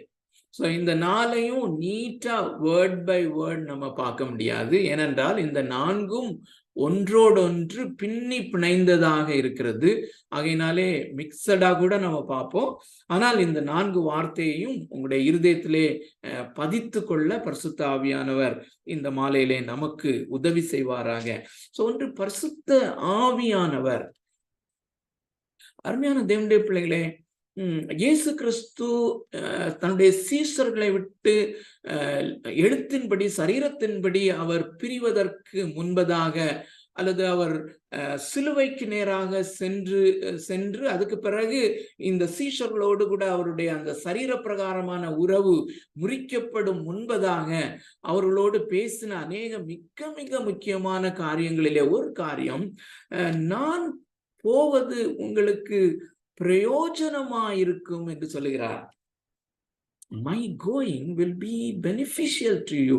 நான் போவது உங்களுக்கு பிரயோஜனமாயிருக்கும். ஒருவேளை அந்த வேளையிலே அந்த சீஷர்கள் மாறி மாறி பார்த்திருப்பாங்க, இயேசு நம்மை விட்டு போகிற காரியம் எவ்வளவு பெரிய ஒரு இழப்பு, எவ்வளவு பெரிய ஒரு துக்ககரமான காரியம். அவருடைய தோளிலே கை போட்டு நம்ம வாழ்ந்தது போல 3.5 ஆண்டுகள் அல்லது அதற்கு குறைவாக நம்ம வாழ்ந்து கொண்டிருந்தோமே. அப்போஸ்தலனாகிய யோவான் இன்னும் நான் அவருடைய மார்பிலே சாய்ந்து கொண்டிருந்தேனே. சோ அவர் போறது எவ்வளவு உண்மையிலே ஒரு இழப்பு, ஒரு துக்ககரமான காரியம். ஆனா அவர் சொல்லுகிறார், நான் போவது உங்களுக்கு பிரயோஜனமாக இருக்கும். நான் போவேனே ஆகில் பரிசுத்த ஆவியானவரே, பரிசுத்த ஆவியை உங்களுக்கு அனுப்புவேன் என்று சொல்லுகிறார். நான் போய் பிதாவினிடத்திலே வேண்டிக் கொள்ளுவேன். நான் இந்த உங்களுடைய ரட்சிப்பின் பணியெல்லாம் முடித்து என்னுடைய இரத்தத்தை சிந்தி விலைக்கிரயத்தை நான் செலுத்தினவனாக அந்த விலைக்கிரயத்தை கொண்டு அவருடைய சமூகத்திலே நின்று நான் வேண்டிக் கொள்ளுவேன். அப்பொழுது அவர் பரிசுத்த ஆவியை உங்களுக்கு அனுப்புவார். அதுதான் பிரயோஜனமான காரியம். சோ அருமையான தேவனுடைய பிள்ளைகளே, இந்த இயேசு கிறிஸ்து இந்த நாட்களிலே நம்ம நினைக்கலாம், ஒருவேளை இயேசு கிறிஸ்து சீஷர்களோடு கூட அந்த சரீர பிரகாரமாக இருந்தது போல இப்பவும் இருந்தா நல்லா இருக்குமேன்னு சொல்லி ஒருவேளை நம்ம யோசிக்கலாம். ஆனா அவர் சொல்லுகிற காரியம் மிகவும் சத்தியமான காரியம் என்று எவ்வளவு தூரம் நம்மளால உணர முடியுதுன்னு தெரியல. அருமையான தேவனுடைய பிள்ளைகளை, இந்த பரிசுத்த ஆவியானவர் இயேசு கிறிஸ்துவின் ஆவி என்றும் பார்க்கிறோம். இயேசு கிறிஸ்து நம்மோடு கூட இருக்கிற அந்த அனுபவத்தை, ஒரு இயேசு கிறிஸ்து சரீர பிரகாரமா இருந்தாருன்னு வச்சுக்கோங்க, அவர் ஜெருசலேம்ல தான் இருப்பாரு. அங்க போய் நம்ம பார்க்கணும். நமக்கு போதிய பண வசதி இருக்காது. நிறைய பேர் போய் பார்ப்பாங்க, போனோம் பார்க்கணும்னு போவாங்க. அப்படியே அவரை பார்க்க முடியாம போயிடும். அந்த கூட்டத்துல முண்டி அடிச்சு நிச்சயமா இப்போ உள்ள காலகட்டத்துல நிறைய பேர் போய் பார்க்கணும்னு நினைப்பாங்க. தெரியல, ஒருவேளை வேற மாதிரி கூட இருக்கலாம். சோ நமக்கு அங்க போனோம்னா பணம் இருக்காது. ஆனா இந்த பரிசுத்த ஆவியானவர் இயேசு கிறிஸ்துவை அப்படியே நமக்கு கொடுக்கிறவர். அல்லது இயேசு கிறிஸ்து நம்மோடு கூட இருக்கிற அந்த அனுபவத்தை அவர் இந்த துன்ப நேரங்களிலும் அருளுகிறவராக இருக்கிற ஒரு காரியம். சோ அருமையான தேவனுடைய பிள்ளைகளே, இந்த பரிசுத்த ஆவியானவரை குறித்து கொஞ்சம் கடந்த நாட்களிலே நான் பார்க்க பரிசுத்த ஆவியானவர் எனக்கு உதவி செய்தார். சோ ஒரு தேவனுடைய மனுஷன் இவ்விதமாக சொல்லுகிறார், அந்த பரிசுத்த ஆவியானவர் the biography of the Holy Spirit என்று. அருமையான தேவனுடைய பிள்ளைகளே, இந்த பரிசுத்த ஆவியானவரை குறித்து நாம சில வேளைகளில நாம ரொம்ப கவனம் செலுத்துகிறது இல்லை. தம்பி எலியேசர் கூட இணைக்கப்பட்டிருக்கிறாப்ல. எலியேசர் யூசுவலா ஜெபம் பண்ணும் போது பரிசுத்த ஆவியானவருக்கு அட்ரஸ் பண்ணி பரிசுத்த ஆவியானவரிடத்துல கேட்பாங்க. ஸோ அது கொஞ்சம் ஆடா சில பேருக்கு இருந்த மாதிரி இருக்கும். ஆனா அது மிக முக்கியமான ஒரு காரியம். பொதுவா எல்லாரும் அப்படி செய்யறது இல்லை. ஆனா யூசுவலா அந்த பரிசுத்த ஆவியானவரை குறித்து பேசுகிற தேவனுடைய பிள்ளைகள் the forgotten member of the Trinity அப்படின்னு சொல்லுவாங்க. ரொம்ப குறைவாக ரிமெம்பர் பண்ணப்படுகிற பர்சன் பரிசுத்த ஆவியானவர் என்று. ஆனால் அது மிக மிக முக்கியமான ஒரு காரியம். அந்த தேவ மனுஷன் இந்த பரிசுத்த ஆவியானவரை குறித்து போதிக்கும் போது முதல் முறையாக நம்ம பார்க்கிறது, ஐ திங்க் ஆதியாகவும் 1வது அதிகாரத்திலேயே நம்ம பார்க்கிறோம். ஐ திங்க் 2வது வசனத்துல நம்ம வாசிக்கிறோம், ஆவியானவர் ஜலத்தின் மேல் அசைவாடி கொண்டிருந்தார் என்று. சோ அவர் என்ன சொல்லுகிறார் என்றால், அநேக வேத வசனங்களின் அடிப்படையிலே பிதாவாகிய தேவன் சிங்காசனத்திலே இருந்து வார்த்தையை சொல்லுகிறார். வெளிச்சம் உண்டாக கிடவது என்று சொல்லுகிறார். அல்லது ஆழத்திலே ஜலம் பிரிய கடவது என்று சொல்லுகிறார். இப்படி வார்த்தையை மாத்திரம் சொல்லுகிறார். ஆனால் பரிசுத்த ஆவியானவர் அதை செயல்படுத்துகிறார் என்று. He is so powerful that he works. அதைத்தான் ஆரம்பத்திலிருந்தே அவர் செய்து கொண்டு வருகிறார். அது மாத்திரம் இல்ல, இந்த அட்வென்ட் தினங்களிலே இயேசு கிறிஸ்துவினுடைய பிறப்பை குறித்து நாம் அதிகமாய் தியானிக்கிறோம். கன்னி மரியாளின் வயிற்றிலே உற்பத்தியானார் என்று நம்ம லேசா அதை படிச்சுட்டு அப்படி விட்டுடுறோம். அருமையான தேவனுடைய பிள்ளைகளே, அங்கே பரிசுத்த ஆவியானவர், அங்கே மரியாளுக்கு தூதன் சொல்லும் போது சொல்லுகிறான், பரிசுத்த ஆவி உன்மேல் வரும். The Holy Spirit of God will come upon you. பரிசுத்த ஆவி இன் வல்லமை உன்மேல் நிழலிடும். இல்ல, அந்த வேர்டு யூஸ் பண்ண, நிழலிடும். அது எப்படி நமக்கு தெரியாது. ஆனால் அந்த தேவ மனிதன் நிவிதமாக சொல்லுகிறார் வசனங்களின் அடிப்படையிலே, எப்படி அந்த ஆழத்தின் மேல் அசைவாடி கொண்டிருந்த அந்த ஆவியானவர், பரிசுத்த ஆவியானவர் தேவனுடைய வார்த்தையை கேட்டு அதை உண்டாக்கினாரோ, அதை போல மரியாளுடைய கர்ப்பத்திலே கிறிஸ்துவை அவர் கன்சீவ் பண்ணுகிற அந்த வேலையை அவர் செய்கிறார். It's an amazing work. So அதை அவரே அதை செய்கிறார் என்று நம்ம பார்க்கிறோம். அதை தொடர்ந்து இயேசு கிறிஸ்துவை அவருடைய அந்த சோதனைக்காக அந்த வனாந்திரத்திலே கொண்டு போகிறது, அங்கே செய்கிற காரியம், அங்கே இயேசு கிறிஸ்துவுக்கு உறுதுணையாயிருந்து அவருக்கு வெற்றி கொடுக்கும்படியாய் கிரியை செய்கிறது எல்லாமே பரிசுத்த ஆவியானவர். அப்படி அது போய்கொண்டே இருக்கும். சோ அருமையான தேவனுடைய பிள்ளைகளே, இந்த இயேசு கிறிஸ்துவை குறித்த தீர்க்க தரிசனம் நமக்கு தெரியும். இவர் கூக்குரலிட மாட்டார் அப்படின்னு சொல்லி ஒரு ஃப்ரேஸ் நமக்கு நல்லா தெரியும். சோ அதன்படியே தான் அவர் வாழ்ந்தார். அவருடைய போதனைகள் ஜென்டிலாகவும் எல்லாம் இருந்துச்சு. ஆனால் ஒரே ஒரு இடத்திலே அவர் மிகுந்த சத்தமிட்டார் என்று சொல்லல. அந்த வசனத்தை வாசிக்கலாமா? யோவான் எழுதின சுவிசேஷம் 7வது அதிகாரம். யோவான் எழுதின சுவிசேஷம் 7வது அதிகாரம் 38, 39, 40 வசனங்களை உங்களுக்காக வாசிக்கிறேன். வேத வாக்கியம் சொல்லுகிற 37 வாசிக்கிறேன். பண்டிகையின் கடைசி நாளாகிய பிரதான நாளிலே இயேசு நின்று சத்தமிட்டு, இந்த வசனம் நமக்கு நல்லா தெரிஞ்ச வசனம் தான். ஐ திங்க் நான் நினைக்கிறேன் இதுதான் ஒரே இடம் அவர் மிகுந்த சத்தமாக பேசின, சிலுவையிலே ஒரு முறை சத்தமாய் பேசினதாக நம்ம பார்க்கிறோம். இயேசு நின்று சத்தமிட்டு, ஒருவன் தாகமாயிருந்தால் என்னிடத்தில் வந்து பானம் பண்ண கடவன். சோ அந்த நீரூற்று, தேவனுடைய அன்பு, பரிசுத்த ஆவி எல்லாம் இணைக்கப்பட்டிருக்கிறதை கவனிங்க. சோ ஒருவன் தாகமாயிருந்தால் என்னிடத்தில் வந்து பானம் பண்ண கடவன். வேத வாக்கியம் சொல்லுகிறபடி என்னிடத்தில் விசுவாசமாயிருக்கிறவன் எவனோ அவன் உள்ளத்திலிருந்து ஜீவ தண்ணீருள்ள நதிகள் ஓடும் என்றார். தம்மை விசுவாசிக்கிறவர்கள் அடைய போகிற ஆவியை குறித்து இப்படி சொன்னார். இயேசு இன்னும் மகிமைப்படாதிருக்கிறபடினால் பரிசுத்த ஆவி இன்னும் அருளப்படவில்லை. அருமையான தேவனுடைய பிள்ளைகளே, இங்கே அந்த ஊற்றப்படுதல் அப்படிங்கிற வார்த்தையை இதோட கம்பேர் பண்ணி பாருங்க. இது ஜீவ ஊற்றாக பரலோகத்திலிருந்து வருகிறது, அல்லது இயேசு கிறிஸ்துவனிடத்திலிருந்து ஜீவ ஊற்றாக வருகிறது. அது நம்முடைய இருதயங்களிலே ஜீவ ஊற்றுகளை நதியாக புறப்பட செய்கிறது. ஊற்றப்படுகிற அனுபவம் ஒரு வெர்ஷன்ல எப்படி போட்டிருக்குன்னா, அதான் அதனுடைய அர்த்தம். ஆக்சுவலா தாகமாயிருக்கிறவன் let him keep coming towards me and let him keep drinking. அது ரொம்ப எனக்கு பிடித்த ஒரு டிரான்ஸ்லேஷன்.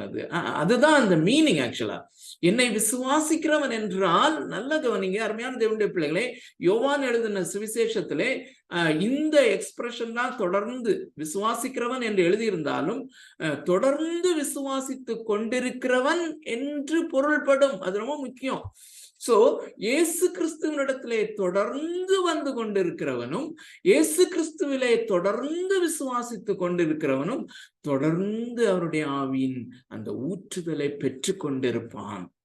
ஓகே, ஆனால் இது முதல் முறையாக ஊற்றப்படுகிறது எப்போது? நான் நீதிமான் என்று பிரகடனப்படுத்தப்படும் பொழுது, அல்லது அதோடு சேர்ந்து நடக்கிற அனுபவம், நாம் மறுபடியும் பிறக்கிற அனுபவம். யோவான் 3வது அதிகாரத்திலே நாம் கற்றுக்கொள்ளுகிற அந்த மறுபடியும் பிறத்தல் என்கிற சம்பவம் நம்முடைய வாழ்க்கை நடந்த போதுதான் இந்த பரிசுத்த ஆவியானவருடைய ஊற்றுதலை பெற்றோம். Received it. தேவனுடைய பிள்ளைகளே, இது நமக்கு தெரியும். அதை தொடர்ந்து இயேசு கிறிஸ்து அந்த யோவான் எழுதின சுவிசேஷம் 7வது அதிகாரத்திலே நான் வாசித்த அந்த அக்கௌண்ட்டை தொடர்ந்து அதோட நம்ம கனெக்ட் பண்ணி பார்க்கிற காரியம்தான் அப்போஸ்தலர் நடபடிகள் 2வது அதிகாரத்திலே நான் வாசிக்கிற அந்த சம்பவம். wind blowing, பெருங்காற்றின் வீசுகிற சத்தம், அந்த பரிசுத்த ஆவியானவர் ஊற்றப்படுதல் என்கிற காரியத்தை இயேசு வாக்கு பண்ணின அந்த காரியம், அனுப்புகிற காரியத்தை அங்கே செய்கிறார்.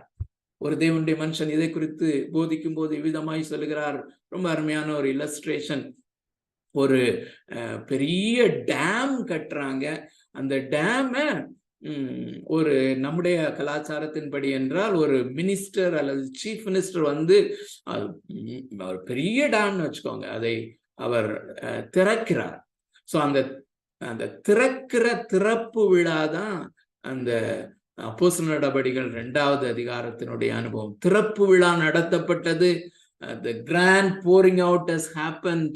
அதுக்கு பிறகு அது ஃப்ளோ ஆகிக்கொண்டே இருக்கிறது. அநேக கிராமங்களின் ஊடே செல்லுகிறது. அங்கே அநேக கிராமங்களிலே அநேக விவசாயிகள் தங்களுடைய நிலங்களிலே அதை டைரக்ட் பண்ணுகிறார்கள். அங்கே அவர்களுடைய நிலங்களிலே பாய்கிறது. வீடுகளுக்கு அது அனுப்பப்படுகிறது. அநேக அந்த பியூரிஃபிகேஷன் சென்டர்ஸ்க்கு அனுப்பப்படுகிறது. வெவ்வேறு பயன்களுக்கு அது வெவ்வேறு மக்களுடைய வயல்களுக்கு அது பாய்ச்சப்படுகிறது போல, அருமையான தேவனுடைய பிள்ளைகளே, நாம் என்று மறுபடியும் பிறந்தோமோ அன்று அந்த ஊற்றுக்கண் நம்மிலே திறந்தது. It was poured into our heart. ஒருவேளை ஒரு சிலர் அந்த நாளிலே அதை ரொம்ப ஃபெயிண்டா தான் உணர்ந்திருக்க கூடும். ஆனால் அது ஊற்றப்பட்டது. ஆனால் அதை காட்டிலும் மிகவும் முக்கியமானது, நாம் பாடுகளின் ஊடே செல்லும் போது, கஷ்டங்களின் ஊடே செல்லும் போது, ஆவிக்குரிய வாழ்க்கை வாழ்ந்து கொண்டிருக்கும் போது இந்த தொடர்ந்து விசுவாசித்தலும் தொடர்ந்து இந்த ஊற்றப்படுதலின் அனுபவமும் நமக்கு இருக்க வேண்டியது மிகவும் அவசியமா இருக்கிறது. அருமையான தேவனுடைய பிள்ளைகளே, இதுல இன்னும் ஒரு சில வசனங்களை நான் வாசிக்கலாம். இந்த பரிசுத்த ஆவியானவர் இந்த நாம் விசுவாசத்தினாலே நீதிமான்கள் ஆக்கப்பட்ட போது அல்லது மறுபடியும் பிறந்த போது இந்த பரிசுத்த ஆவியானவர் நமக்குள்ளே வந்து வாசம் பண்ண ஆரம்பித்தார் என்பதை நாம பார்க்கும்படியாய் ஒரு சில வசனங்களை நாம வாசிக்கலாம். மிகவும் முக்கியமான வசனங்கள். ரோமருக்கு எழுதின நிருபம். அருமையான தேவனுடைய பிள்ளைகளை, அந்த வாசிப்பதற்கு முன்பதாக இன்னொரு சின்ன இன்ஃபர்மேஷன். இந்த அப்போஸ்தலனாகிய பவுல் இந்த ரோமருக்கு எழுதின நிருபம் 5வது அதிகாரம் 5வது வசனத்தில் தான் முதல் முறையாக பரிசுத்த ஆவியானவரை இங்க இன்ட்ரோடியூஸ் பண்ணுகிறார். He is so desperate. இந்த பரிசுத்த ஆவியானவரை இன்ட்ரோடியூஸ் பண்ணுவதிலே அப்போஸ்தலனாகிய பவுல் மிகவும் வேகமாக இந்த இடத்திலே செயல்படுகிறார் என்று சொல்லலாம். ஏனென்றால் 8வது அதிகாரத்திலே தான் முழுக்க இந்த பரிசுத்த ஆவியானவரை குறித்து அவர் அதிகமாக எழுதியிருக்கிறார். சோ அதற்கு முன்பதாக ஒரு ப்ரீவியூ மாதிரி அந்த பரிசுத்த ஆவியானவர் மூலமாக நமக்கு உண்டாகிற அந்த அஷூரன்ஸ் இந்த காரியங்களை சொல்லும்படியாய் அங்கே 5வது வசனத்திலே சொல்லுகிறார். ரோமர் 8வது அதிகாரத்துக்கு நாம் திருப்புவோம். 8வது அதிகாரம் 9வது வசனம். சாரி, ஆமா, 8வது அதிகாரம் 9வது வசனம் வேகமாய் வாசிக்கிறேன். தேவனுடைய ஆவி உங்களில் வாசமாயிருந்தால் நீங்கள் மாம்சத்துக்கு உட்பட்டவர்களாயிராமல் ஆவிக்குட்பட்டவர்களாய் இருப்பீர்கள். கிறிஸ்துவின் ஆவி இல்லாதவன் அவருடையவன் அல்ல. the belongingness. நாம் மறுபடியும் பிறந்த போது அவருடைய பிள்ளைகளாக பிறந்தோம், அவருடைய பிள்ளைகளாகிறோம். நாம் அந்த அடாப்ஷன் மூலமாக அவருடைய பிள்ளைகள் என்கிற அனுபவத்திலே நாம் வருகிறோம். அவருக்கு உரியவர்களாய் மாறி இருக்கிறோம். இந்த பரிசுத்த ஆவியை நாம் பெற்றிருக்கிறோம். சோ இந்த பரிசுத்த ஆவி இல்லாதவன் அவருடையவனே அல்ல. சோ இப்படி நாம் பரிசுத்த ஆவியை பெற்றுக்கொண்டபடியினாலே நாம் அவருக்கு உரியவர்களாக, அவருடைய பொசஷன்ஸாக அவருக்குரியவர்களாக இருக்கிறோம். சோ பரிசுத்த ஆவியை பெறாதவன் அவருக்கு உரியவன் அல்ல, அவருடையவன் அல்ல என்பது. சோ இந்த சிமிலரா இன்னொரு காரியத்தை நம்ம 1 கொரிந்தியர் 12வது அதிகாரம் 2வது வசனத்துல நாம பார்க்க முடியும். 12வது அதிகாரம் 3வது வசனம். ஆதலால் தேவனுடைய ஆவினாலே பேசுகிற இவனும் இயேசுவை சபிக்கப்பட்டவர் என்று சொல்ல மாட்டான் என்றும், பரிசுத்த ஆவியினாலே அன்றி இயேசுவை கர்த்தர் என்று ஒருவனும் சொல்லக்கூடாது, சொல்ல முடியாது என்ற அர்த்தம். சோ பரிசுத்த ஆவியானவராலே நாம் மறுபடியும் பிறந்த போது, அந்த ஆவியினாலே நாம் பிறந்த போது, அல்லது தேவனிடத்திலிருந்து பிறந்த போது, அல்லது அது ஆங்கிலத்திலே ரொம்ப அழகாக ஒரு ஃப்ரேஸ் பயன்படுத்தப்பட்டிருக்கிறது, born from above. நாம் மேலே இருந்து பிறந்தோம், பரிசுத்த ஆவியினாலே பிறந்தோம். இந்த பரிசுத்த ஆவியினாலே பிறந்திருக்கிற நாம் அவருடைய ஆவியினாலே அன்றி நாம் தேவனை, இயேசு கிறிஸ்துவை லார்ட் அல்லது கர்த்தர் என்று சொல்ல முடியாது. இயேசு கிறிஸ்து கர்த்தர் என்று எல்லாருமே சொல்லுவாங்க. அப்படி சொல்வதல்ல, அவர் என்னுடைய மாஸ்டர், அவர் என்னுடைய ஆண்டவர், அவர் என்னுடைய ரட்சகர், அவருடைய ஆளுகையிலே நான் இருக்கிறேன், அவருடைய அரசாட்சிக்கு நான் என்னை ஒப்பு கொடுத்திருக்கிறேன், அவர்தான் என்னை ஆண்டு வழி நடத்துகிறார் என்கிற ஒரு நிலைமையிலே மறுபடியும் பிறந்த ஒருவன் தான் வர முடியும். சோ மறுபடியும் பிறந்தது நிமித்தமாக இயேசு என்னுடைய மாஸ்டர் அல்லது கர்த்தர் என்று அறிக்கையிடுகிறது அந்த பரிசுத்த ஆவியானவராலே தான் நடைபெறுகிறது என்பதை நாம பார்க்கிறோம். அருமையான தேவனுடைய பிள்ளைகளே, நாம் மறுபடியும் பிறந்த போது இந்த பரிசுத்த ஆவியானவர் நமக்குள்ளே வந்தார். Is the spirit of power. அருமையான தேவனுடைய பிள்ளைகளே, அருமையானவர்களே, இது ஒரு ஆவிக்குரிய வல்லமை, நம்முடைய இருதயத்திலே நாம் பெறுகிற ஒரு வல்லமை. இந்த வல்லமை ஒரு பெரிய டைனாமிக்கான ஒரு வல்லமை. அருமையான தேவனுடைய பிள்ளைகளை, இந்த அதை பற்றி ஒரு கிளிம்ஸை நம்ம பெற்றுக்கொள்ளும்படியா எபேசியருக்கு எழுதின நிருபம் அந்த 1வது அதிகாரத்திலே அப்போஸ்தலனாகிய பவுலினுடைய அந்த ஜெபத்துல, எபேசியருக்கு எழுதின நிருபம் 1வது அதிகாரம், அது இதை வேகமா நம்ம பார்த்துடலாம். இன்னும் ஒரு சில முக்கியமான காரியங்களை நம்ம பார்க்கணும். எபேசியர் 1வது அதிகாரம் 17, 18 இந்த ஜெபம் தொடர்கிறத நம்ம பார்க்கிறோம். இந்த 18வது வசனத்தையும் 19வது வசனத்தையும் வாசிக்கிறேன். கொஞ்சம் வேகமா வாசிச்சுட்டு ஒரு மிக முக்கியமான காரியத்தை கொஞ்சம் அழுத்தமாக வாசிக்க விரும்புகிறேன். அதாவது அந்த ஜெபம் அல்லது 17ல இருந்தே வாசிக்கிறேன். அது அந்த ஜெபம் அங்கதான் தொடங்குது. ஐ திங்க் இளங்கோக்கு ரொம்ப ஃபெமிலியரான, ரொம்ப நேசிக்கிற ஒரு ஜெபம். நம்முடைய கர்த்தராகிய இயேசு கிறிஸ்துவின் தேவனும் மகிமையின் பிதாவுமானவர் தம்மை நீங்கள் அறிந்து கொள்வதற்கான ஞானத்தையும் தெளிவையும் அளிக்கிற ஆவியை உங்களுக்கு தந்தருள வேண்டும் என்றும், தாம் நம்மை அழைத்ததினாலே நமக்கு உண்டாயிருக்கிற நம்பிக்கை இன்னதென்றும், பரிசுத்தவான்களிடத்தில் தமக்கு உண்டாயிருக்கிற சுதந்திரத்தினுடைய மகிமையின் ஐஸ்வர்யம் இன்னதென்றும், தாம் கிறிஸ்துவை மரித்தோரிலிருந்து எழுப்பி, இதான் முக்கியமா. அருமையான தேவனுடைய பிள்ளைகளே, இந்த பரிசுத்த ஆவியானவர் நான் மறுபடியும் பிறந்த போது வந்தார் அல்லவா, இவர் எப்படிப்பட்ட வல்லமையோடு நமக்குள்ளே செயல்படுகிறவர் என்று, தாம் கிறிஸ்துவை மரித்தோரிலிருந்து எழுப்பி அவரிடத்தில் நடப்பித்த தமது பலத்த சத்துவத்தின் வல்லமையின்படியே விசுவாசிக்கிறவர்களாகிய நம்மிடத்திலே காண்பிக்கும் தம்முடைய வல்லமை. சோ அது என்ன வல்லமை? நல்லா அந்த வசனத்தை பாருங்க. இயேசு கிறிஸ்துவை மரித்தோரிலிருந்து எழுப்பி அவரிடத்திலே நடப்பித்த பலத்த சத்துவத்தின் வல்லமை. அந்த வல்லமை என்ன அப்படிங்கிறது 20, 21, 22, 23 தான் நம்ம அதை பார்க்க முடியும். ஆக்சுவலா இங்கிலீஷ் பைபிள்ல பாத்தீங்கன்னா அது தொடர்ந்து அந்த கனெக்டிவிட்டியை ரொம்ப அழகா நீங்க பார்க்க முடியும். தமிழ்ல தனியா பிரிச்சுட்டாங்க. ஆனா அந்த வல்லமையை எக்ஸ்பிளைன் பண்றதுதான் 20வது வசனமும் 21, 22. சோ அதனால வாசிக்கிறேன்.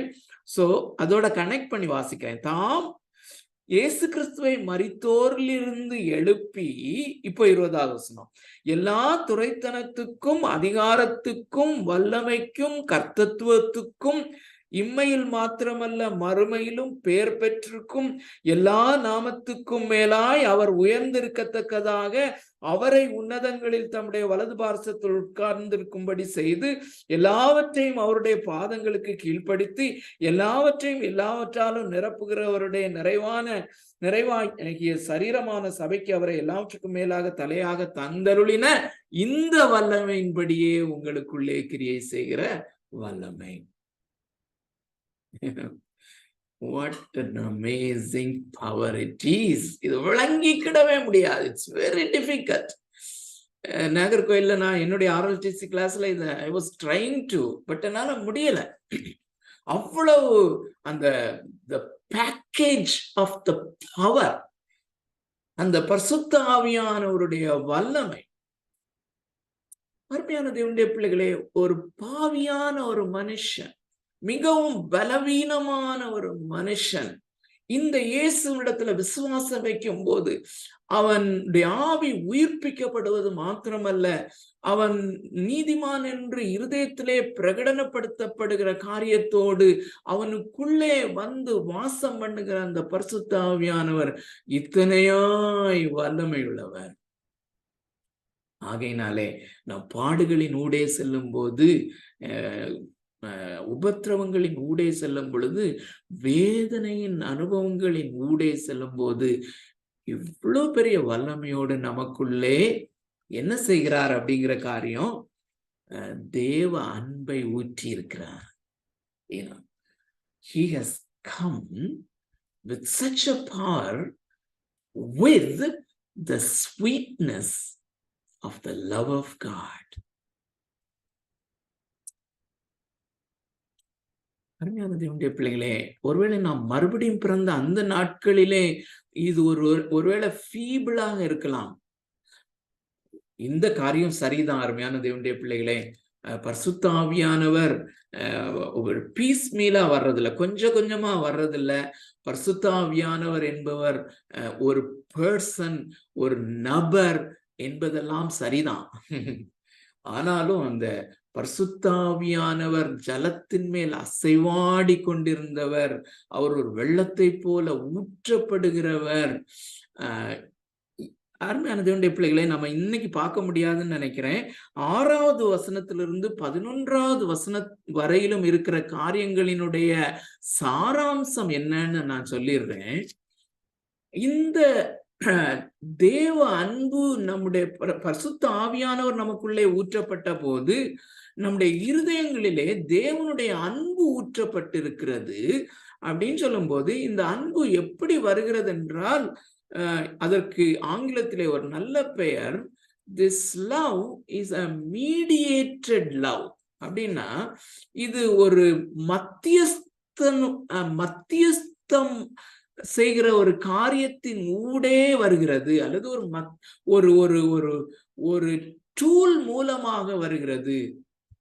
அது என்ன டூல் என்றால், வேத வசனத்தினுடைய சத்தியத்தின் அடிப்படையிலே, அதாவது இத ரொம்ப சுருக்கமாக சொல்லுவோமே ஆனால், இங்கே 6வது வசனத்திலிருந்து 11 வரையிலும் இயேசு கிறிஸ்து எப்படி நம்மை நேசித்தார், 2000 வருஷங்களுக்கு முன்பதாக ஹிஸ்டரியில நடந்த ஒரு காரியம், சரித்திரத்திலே நடந்த ஒரு சம்பவத்தை இப்பொழுது அவர் போதித்து நம்முடைய மனதுக்கு அதை கொண்டு இன்ஃபார்ம் பண்ணி அதை நாம் மனதிலே அறிந்து கொள்வது நிமித்தமாக இந்த பரிசுத்த ஆவியானவர் நம்முடைய இருதயத்திலே இப்பொழுது, நல்ல கவனிங்க, 2000 வருஷங்களுக்கு முன்பாக நடந்த ஒரு சம்பவத்தை இப்பொழுது நடந்தது போல டெமான்ஸ்ட்ரேட் பண்ணி பரிசுத்த ஆவியானவர் இப்பொழுது அதன் அடிப்படையிலே இப்பொழுது இன்றைக்கு இந்த தேவன் உன்னை நேசிக்கிறார் என்கிறதை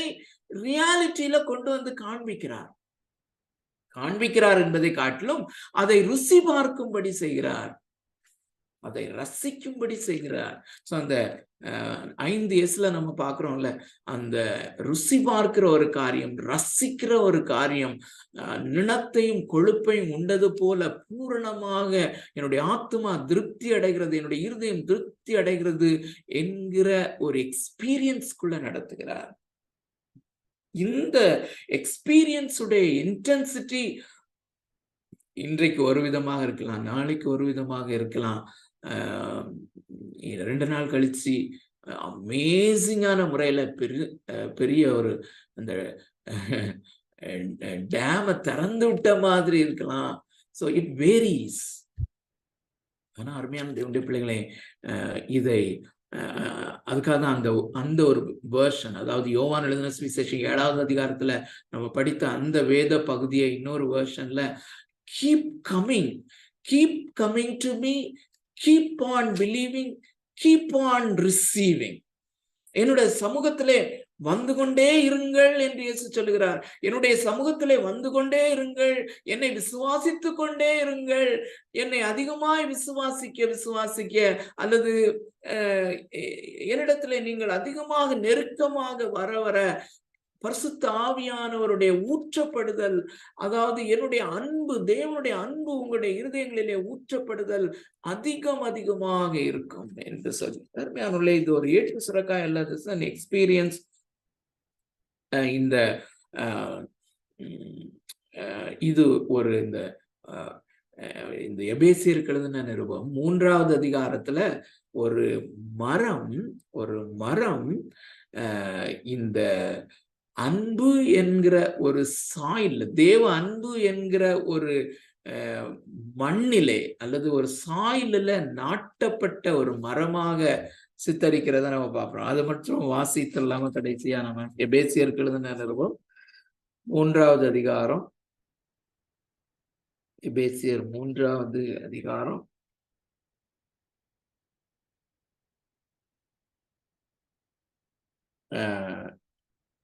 முதல்ல 1வது அதிகாரத்துல நம்ம பார்த்தது ஒரு ஜெபம், இந்த 3வது அதிகாரத்துல இன்னொரு ஜெபத்தை நம்ம பார்க்கிறோம்.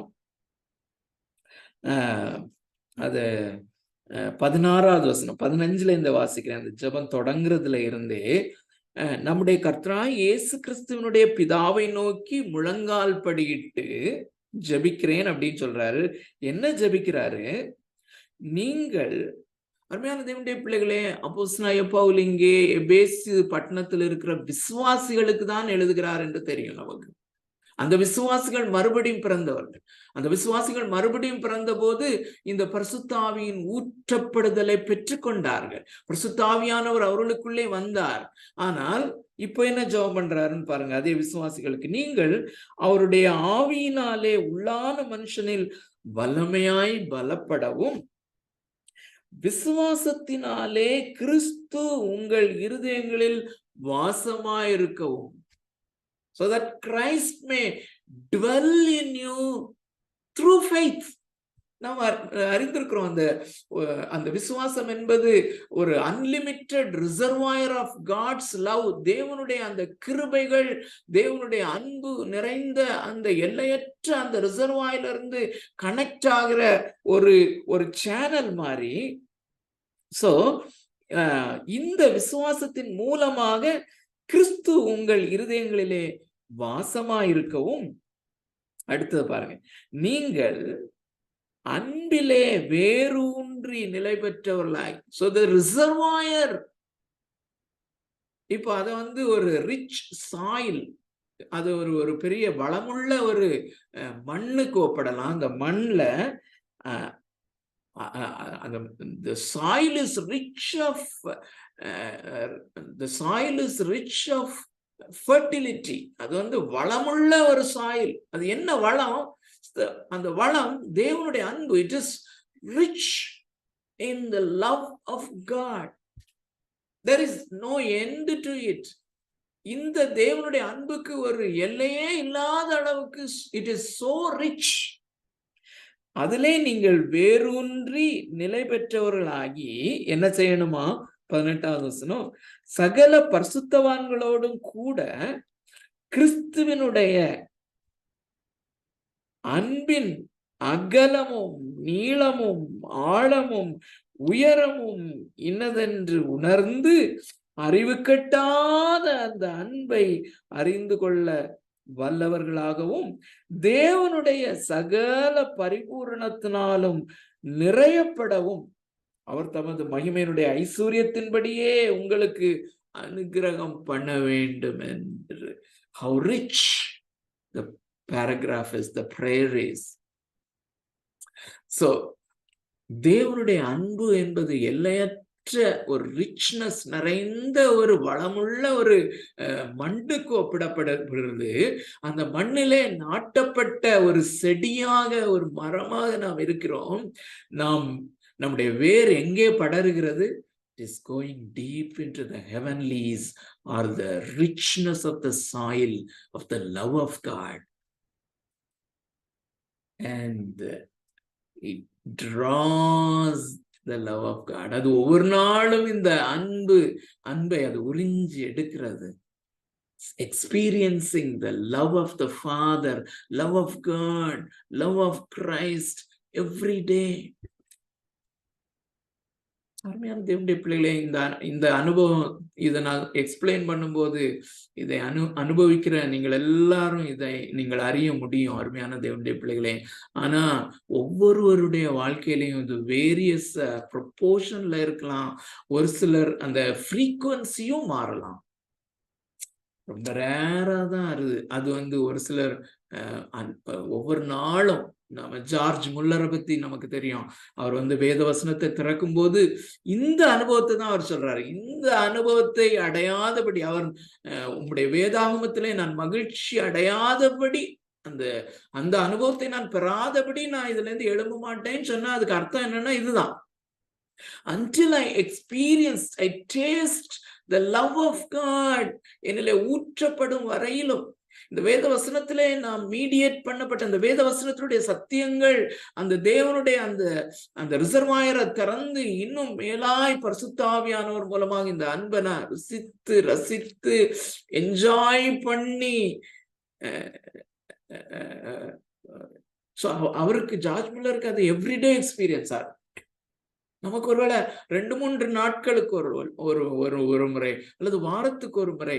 ஆனால் இந்த மாலையிலே during the Bible study let our soul seek God. ஆனா அருமையான தேவனுடைய பிள்ளைகளே, நமக்கு இது டெய்லி வேணும் பார்த்துக்கோங்க.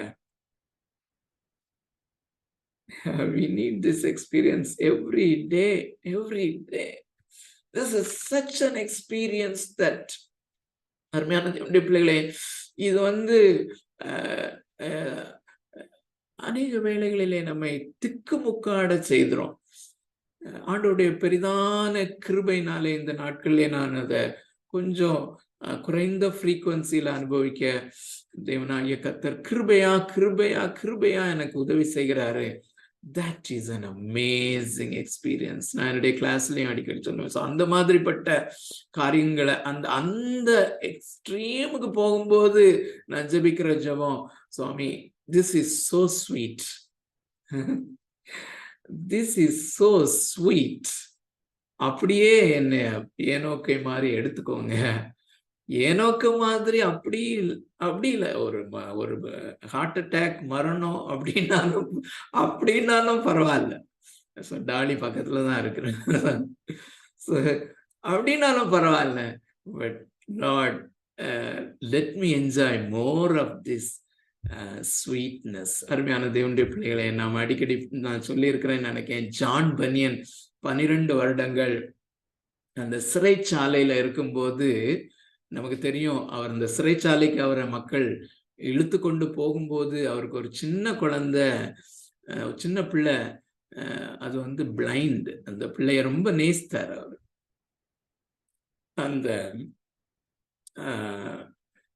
அந்த பிள்ளைய பிரிந்து போனோம். ஸோ சிறைச்சாலையில 12 வருடங்கள் இருந்தார். அப்போ உள்ள அனுபவத்தை அவர் எழுதுகிறார். என்ன அனுபவம்? அந்த சிறைச்சாலையினுடைய டஞ்சன்ல அவ்வப்போது இயேசு கிறிஸ்துவினுடைய அன்பை நான் ருசிக்கத்தக்கதாக, அது வந்து ஒரு கப் ஆஃப் வைன் அப்படின்னு சொல்றார். வைன் குடிச்சா எப்படி இருக்கும் நமக்கு நம்மள அநேகருக்கு தெரியாது. பட் அது வந்து ஒரு விதமான ஒரு கிக்க கொடுக்கும் மைண்ட்ல அப்படிங்கிறது மட்டும் தெரியும். ஒரு விதமான ஒரு எக்ஸிலரேட்டிங் எக்ஸ்பீரியன்ஸ், எக்ஸூபரேட்டிவ் ஜாய், எக்ஸிலரேட்டிங் நம்மை ஆகாயத்திலே பறக்க செய்கிற, அதான் ஆகாயத்திலே நம்மை பறக்க செய்கிற ஒரு அனுபவம். அது எங்க இருக்குதான்? It is there in the dungeon. அந்த சிறைச்சாலையிலே தன்னுடைய அன்பு மகளை பிரிந்து இருக்கிற அந்த வேதனையின் ஊடே, amidst that suffering, there comes the joy of the love of God. The love of God is so fresh. ஒவ்வொரு நாளும் அது ஊற்றப்படுகிறது. It is poured into my own heart. அருமையான தேவனுடைய பிள்ளைகளே, இது வந்து ஒரு பர்சனல் எக்ஸ்பீரியன்ஸ். நான் ரட்சிக்கப்பட்டேன் என்பதை மிகவும் உறுதியாக அறிந்து கொள்ளத்தக்கதாக பரிசுத்த ஆவியானவர் எனக்குள்ளே இருந்து நீ தேவனுடைய பிள்ளை என்று சாட்சி கொடுக்கிற அனுபவம் என்று ரோமர் 8வது அதிகாரத்தில் எழுதுகிறாரே. தொடர்ந்து இதை குறித்து மற்ற நாட்களை நம்ம பார்க்க பரிசுத்த ஆவியானவர் தொடர்ந்து நமக்கு உதவி செய்வாராக. இது நம்முடைய அனுபவமாக, அன்றாட அனுபவமாக நம்ம ஒவ்வொருவருடைய இந்த நாள்ல பைபிள் ஸ்டடியில இணைக்கப்பட்டிருக்கிற நம்ம ஒவ்வொருவருடைய அன்றாட எக்ஸ்பீரியன்ஸாக பரிசுத்த ஆவியானவர் இதை மாற்ற வேண்டும் என்பதே என்னுடைய ஜெபமும் ஆதங்கமுமா இருக்கிறது. கர்த்தர் இந்த வசனங்களை நமக்கு ஆசீர்வாதமாகவும் அனுபவமாகவும் மாற்றுவாராக. ஆமென். ஓவர் டு தம்பி இளங்கோ.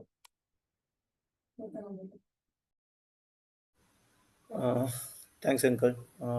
ஸோ நம்ம இன்னைக்கு கேட்ட வசனங்கள் லைக் இயேசு மத்தேயுலையும் அந்த சுவிசேஷ புத்தகங்களை சொல்லும்போது சொல்லுவார்ல, லைக் பிதாவானவர் குமாரனை வெளிப்படுத்தினால் ஒழிய ஒருவனும் பிதாவை அறிய மாட்டான், அதே மாதிரி குமாரன் பிதாவை யாருன்னு வெளிப்படுத்தினால் ஒழிய பிதாவை யாரும் அறிய முடியாது. ஸோ இந்த சிமிலர் அதே மாதிரியான ஒரு டெக்ஸ்ட் தான் இது. லைக் அந்த பரிசுத்த ஆவியானவர் தேவனுடைய அன்பை நம்முடைய இருதயங்களிலே ஊற்றி இருக்கிறார். ஸோ அந்த ட்ரையூன் காட் அதுதான் ஆக்சுவலா வந்து அங்கிள் எஃபிஷியன்ஸ் எடுத்தாங்கல்ல. ஸோ நீங்க எஃபிஷியன்ஸ் 1 ஃபுல்லாவே ப்ராப்ளி ஜான் பைப்பர் வந்து ஃப்ரேஸ் பை ஃப்ரேஸா தனியாவே வந்து எஃபிஷியன்ஸ் தெசலோனியன்ஸ் போட்டிருக்காங்க. அது நீங்க பார்க்க முடிஞ்சது அப்படின்னா பாருங்க. இல்ல மார்டின் லாய்ட் ஜோன்ஸுமே மோர் தென் 232 செர்மன்ஸ் வந்து எஃபிஷியன்ஸ்ல இருந்து பேசியிருக்காங்க. அவ்வளோ ஒரு ரிச்சான புக் அந்த புக்கு. ஸோ அந்த பரிசுத்த ஆவியானவர் எப்படி தேவனுடைய அன்பை நம்முடைய இருதயங்களிலே ஊற்றுகிறார். ஆக்சுவலா அங்கிள் வந்து அந்த எஃபிஷியன்ஸ் 3 எடுத்தாங்கல்ல. நீங்க அங்கிள் விட்ட வசனத்துல இருந்து தொடர்ந்து வாசிச்சு பாருங்க. நம்முடைய திருச்சபைகள்ல மிகவும் முக்கியமா தப்பு பண்ற ஒரு வசனம் வந்து அதுக்கு அடுத்து வர வசனம். பால் வந்து சொல்லுகிற, நாம் வேண்டிக் கொள்ளுகிறதற்கும் நினைக்கிறதற்கும் மிகவும் அதிகமாய் நமக்குள்ளே கிரியை செய்கிற வல்லமையின்படியே நமக்கு செய்ய வல்லவராகிய அவருக்கு அப்படின்ற இந்த வசனம் திருச்சபைகளிலே 99.99% தப்பாவே பயன்படுத்தப்படும். எதுக்குன்னா நம்ம கேட்கறதுக்கு அதிகமா ஆக்சுவலா பால் இந்த கான்டெக்ட்ல என்ன சொல்றாரு அப்படின்றது அங்கிள் இன்னைக்கு எடுத்த அதே கான்டெக்ட்ல அந்த தேவன் தம்முடைய மகிமையின் ஐஸ்வர்யத்தின்படியே அந்த கிறிஸ்துவின் அன்பிலே நம்மை பெருக பண்ணுகிறார் அப்படின்றத பால் வந்து ப்ராமிஸா சொல்றாரு. இது நீங்க கேட்கும் பொழுது தேவன் நீங்க கேட்கறத விட அதிகமான என்ஜாய்மெண்ட்ட அந்த கிறிஸ்துவின் அன்பின் ஆழம் அகலம் நீளம் உயரம் ஆஸ் அன் இண்டிவிஜுவல் மாத்திரம் இல்ல ஆஸ் அ பாடி ஆஃப் கிரைஸ்டுமே என்ஜாய் பண்ற லெவலுக்கு வந்து உதவி செய்வார் அப்படின்ற ப்ராமிஸோட முடிக்கிறார் பால். ஸோ அவ்வளோ ரிச்சான டெக்ஸ்ட். ஸோ நம்ம ஆக்சுவலாக 2 டேஸ்க்கு முன்னாடி நேற்று ஈவினிங் ரோமன்ஸ் 8 நான் கேட்டு வரும்போதும் அங்கிள் இன்னைக்கு சொன்ன அந்த பேசேஜ் எல்லாமே ரொம்ப எக்ஸைட்டிங்காக இருந்தது. பை காட்ஸ் கிரேஸ் இன்னைக்கே அதை கேட்கும்படிக்கு ஆரம்பிக்கும்படிக்கு தேவன் கிருபை செய்திருக்கா. ஸோ நம்ம கேட்ட வசனங்களின்படியாக அந்த எக்ஸைட்மெண்ட்டா that is what the real joy. அந்த ஜாய் வந்து இட் இஸ் நாட் ஏதோ ஒரு பீரியட் பேஸ்டோ இல்லை இயேசு சொல்லுகிற பாக்கியம் உள்ளவர்கள் அந்த மக்காரியோஸ் அப்படின்னு சொல்லுகிற அந்த பதம் லைக் ஆல்வேஸ் அந்த எட்டர்னிட்டிலையும் அதுதான் நம்ம அந்த ஜாய் தான் அனுபவிக்க போறோம். ஓகேவா? ஸோ லெட் அஸ் டேஸ்ட் த ஃப்ளேவர். இங்கேயே அதை அங்கிள் சொன்ன மாதிரி எப்பயும் கொடுங்க சாமி அப்படின்னு நம்ம கேட்கலாம். ரோமன்ஸ் 8 அதுதான் கொண்டு வர்றாரு பால். ஸோ நம்ம தொடர்ந்து ஜெபிக்கலாம். இமை ப்ரேயர் பண்ண முடியுமா?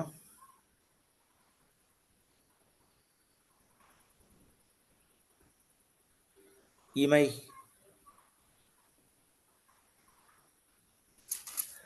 ஓகே. பிரீத் அன்மியூட் பண்ணி ப்ரேயர் பண்ண முடியுமா? ஓகேண்ணா.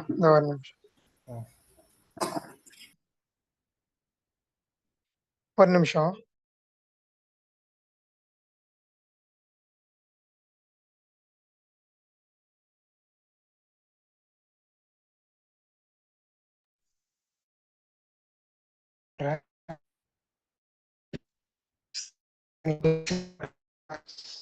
அப்பா இந்த மாலை வேளைக்கு துதிக்கிறோம் அப்பா. உடைய வார்த்தையை கூட அப்பா நாங்கள் கேட்கும்படியான கிருபையை தந்திர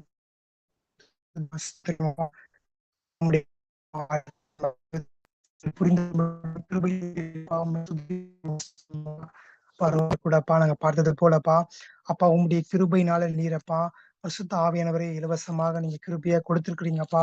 அப்பா அதுக்காக நம்ம துதிக்கிறோமப்பா, ஸ்தோத்திரிக்கிறோமப்பா.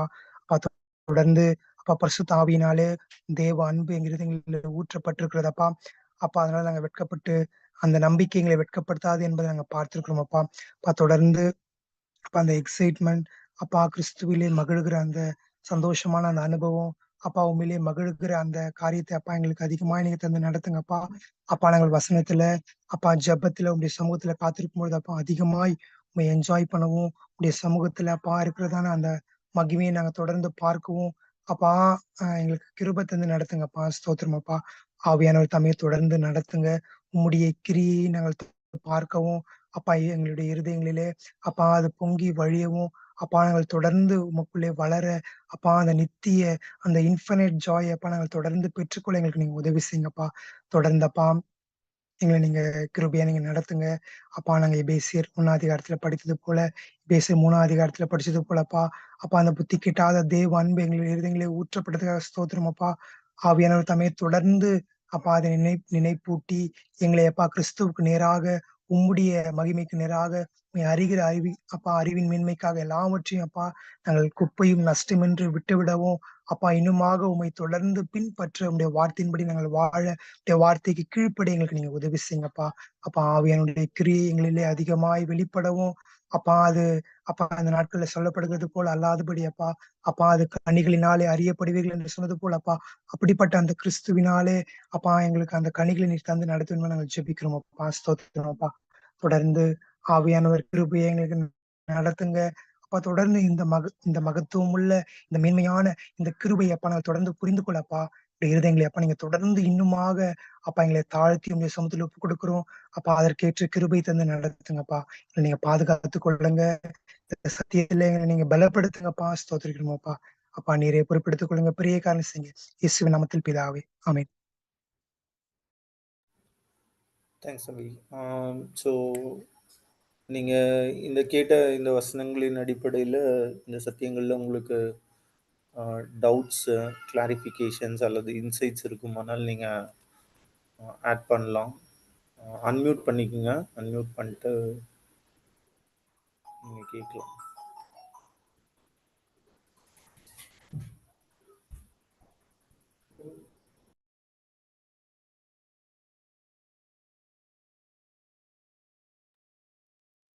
அங்கிள் இந்த பிரசங்கி 3:11 நம்ம பார்க்குற அந்த மனிதனுக்குள்ளார வைக்கப்பட்டிருக்கக்கூடிய அந்த லாங்கிங், அந்த ஏக்கம் வந்து கிறிஸ்துவின் மூலியமா நம்ம வந்து சாட்டிஸ்ஃபை ஆகுறோம் அப்படின்றத நம்ம பார்க்குறோம். அந்த சாட்டிஸ்ஃபேக்ஷன் அப்படின்றது தான் இந்த வசனத்துல அந்த தேவனுடைய அன்பு நம்மளே ஊற்றப்பட்டிருக்கிறது அப்படின்றது. ஸோ இப்படிதான் சாட்டிஸ்ஃபை ஆகுது அப்படின்னு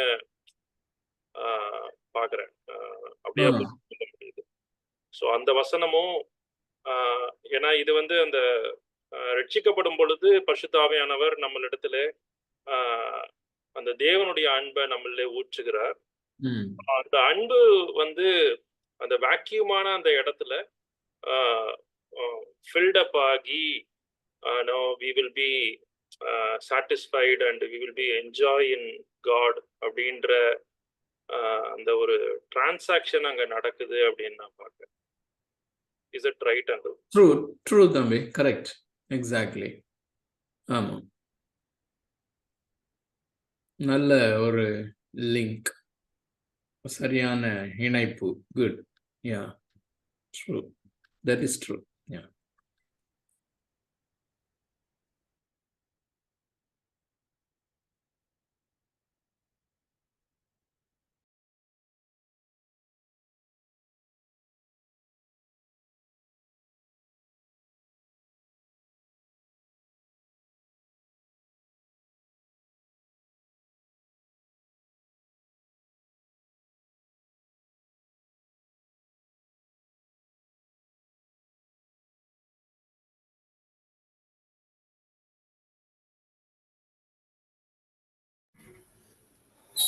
ஆக்சுவலாக அந்த ஜான் 4 தொடர்ந்து ஜான் 6லையும் ஜான் 6 லைக் 35 சொல்றாருல அங்கிள், இயேசு அவர்களை நோக்கி, ஜீவாப்பம் நானே, என்னிடத்தில் வருகிறவன் ஒரு காலம் பசியடையான், என்னிடத்தில் விசுவாசமாயிருக்கிறவன் ஒரு காலம் தாகமடையான். ஏன்னா அந்த டெக்ஸ்ட்ல அங்க கொண்டு வரும்பொழுது லைக் அந்த பிதாவானவர் எப்படி குமாரனிடத்திலே கொண்டு வருகிறார், பிதா எப்படி இழுக்கிறார், இருக்கிறவனுக்கு பிதா யாரை இழுக்கிறாரோ அவங்களுக்குள்ள விசுவாசம் வருது. அந்த விசுவாசம் அவங்களை வந்து பசியா இருக்க விடாது, திருப்தியா. அந்த திருப்தி அப்படின்றது லைக் ஜீவாப்பம் அப்படின்றதுலதான் பசியும் திருப்தியும் ஃபில் ஆகுது. பட் அது வந்து is a completely Christ centric. So God the ஸ்பிரிட்டும் காட் த ஃபாதரும் ஸோ அந்த கிரைஸ்ட்ல இருக்கிறதுல தான் திருப்தி படுத்துறாங்க அப்படின்ற அந்த மாதிரி மீனிங் தானே அங்கிள் ஆக்சுவலா ஆமா அந்த ஆமா ஜான் 6ல கொண்டு வரது எல்லாமே அப்படிதானே? ஆமா கண்டிப்பா நல்ல அப்சர்வேஷன். த ட்ரினிட்டேரியன் வியூ அதுல ரொம்ப நல்லா கொண்டு வரீங்க. That is true. Yeah right.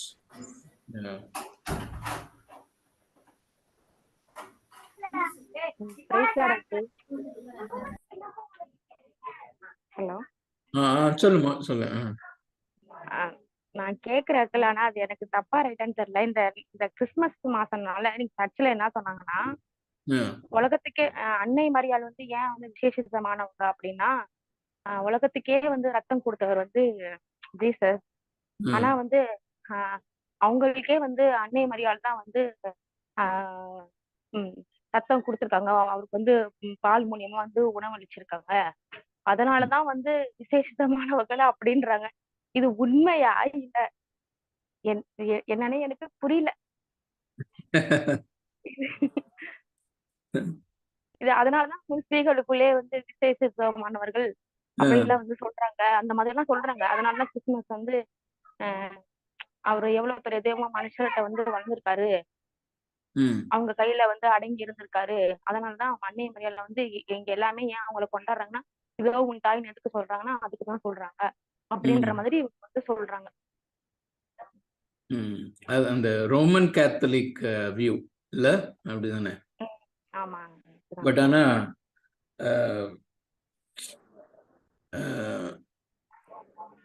அது வந்து இயேசு கிறிஸ்து பிறக்கும்படியா தேவனால் தெரிந்து கொள்ளப்பட்ட பாத்திரம் அந்த மாதிரி ஆள், கன்னி மாதிரி ஆள். அந்த விதத்துல she was blessed. அவள் ஆசீர்வதிக்கப்பட்டவள், கிருபை பெற்றவள். அது அவளே ஒத்துக்கிறா. மரியாள் சொல்லும்போது அதை வந்து ரொம்ப ஒரு பெரிய கிருபையா நினைக்கிறான். தேவனுடைய குமாரன் என்னுடைய வயிற்றுல பிறக்கிறது அப்படிங்கிறது அது ஒரு மிக தாழ்மையில இருக்கிற எனக்கு கிடைத்த ஒரு பெரிய கிருபை அப்படின்னு சொல்லி, தேவனுடைய இரக்கம் அப்படின்னு சொல்லி. ஸோ அந்த விதத்துல அவ தேவனுடைய கிருபையை பெற்றவள் தான், ஆசீர்வாதத்தை பெற்றவள் தான். பட் அவ்வளவுதான். அந்த ஸோ அதுக்கு மேல வந்து அந்த சிக்னிஃபிகன்ஸ் அவங்க என்னன்னா டுவர்ட்ஸ் காட், அந்த கடவுளுக்கு ஏற்ற ஒரு தொழுகைக்கு ஏற்ற ஒரு ஸ்தானத்துல அவளை கொண்டு போறது வந்து அன்அக்செப்டபிள். அது நம்ம ஏற்றுக்கொள்ள முடியாது. புரியுதா? ஓகே தானே? குட்.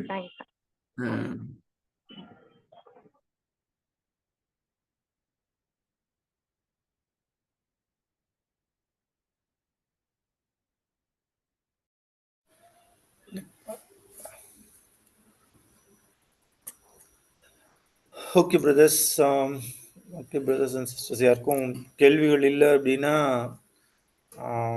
நீங்கள் அங்கிள் சொன்ன மாதிரி நீங்கள் முந்தின அந்த வாரங்களில் நீங்கள் ரோமரை வாசிக்கும் போதோ இல்லை வேதாகமத்தை வாசிக்கும் பொழுது இந்த சத்தியங்களை கனெக்ட் பண்ணுகிறதான கேள்விகள் இருக்குமானால் நீங்கள் நம்ம ப்ராப்ளி இங்கே பப்ளிக்காக கேட்கறதுக்கு ஹெசிடேஷனாக இருக்கலாம். அப்படி இருக்கும்போது நீங்கள் அங்கிளோட நம்பர் உங்ககிட்ட இருந்ததுன்னா அங்கிளுக்கு போஸ்ட் பண்ணலாம். இல்லை பிரதர் ஜாஷுவா, இல்லை எனக்கு ஃப்ரெடி, மணி யாருக்காவது நீங்கள் போஸ்ட் பண்ணிங்கனாலும் நாங்கள் அங்கிளுக்கு ஷேர் பண்ணுவோம். ஸோ ஷேர் பண்ணிவிட்டு அந்த கேள்வியை ரிலவெண்ட்டான கொஷினாக இருந்ததுன்னா கண்டிப்பாக இங்கே வந்து அது எல்லாருக்கும் பிரயோஜனமாக இருக்கும்படிக்கு ஷேர் பண்ணுவோம். அது இல்லை உங்களுக்கு பர்சனலாக மாத்திரம்தான் அது எடிஃபிகேஷனுக்கு ஹெல்ப் பண்ணும் அப்படின்னா பர்சனலாகவும் உங்களை ரீச் அவுட் பண்ணி உதவி செய்ய தேவன் கிருபையுள்ளவராக இருக்கிறார்.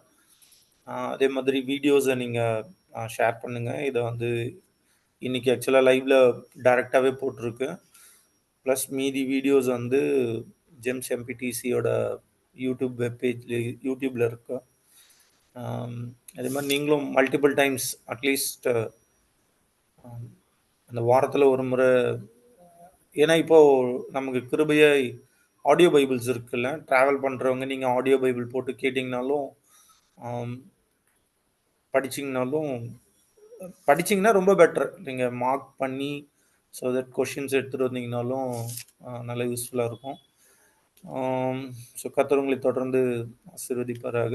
நம்ம தேவனுக்குள்ளே வளரவும், விசேஷமாக இன்னைக்கு கேட்ட அந்த ஜாய், அந்த பிதாவின் வீட்டில் இருக்கிற பரிசுத்த ஆவியாலே ஊற்றப்பட்டிருக்கிற அன்பு. So let us enjoy it. So God bless you all. Thank you.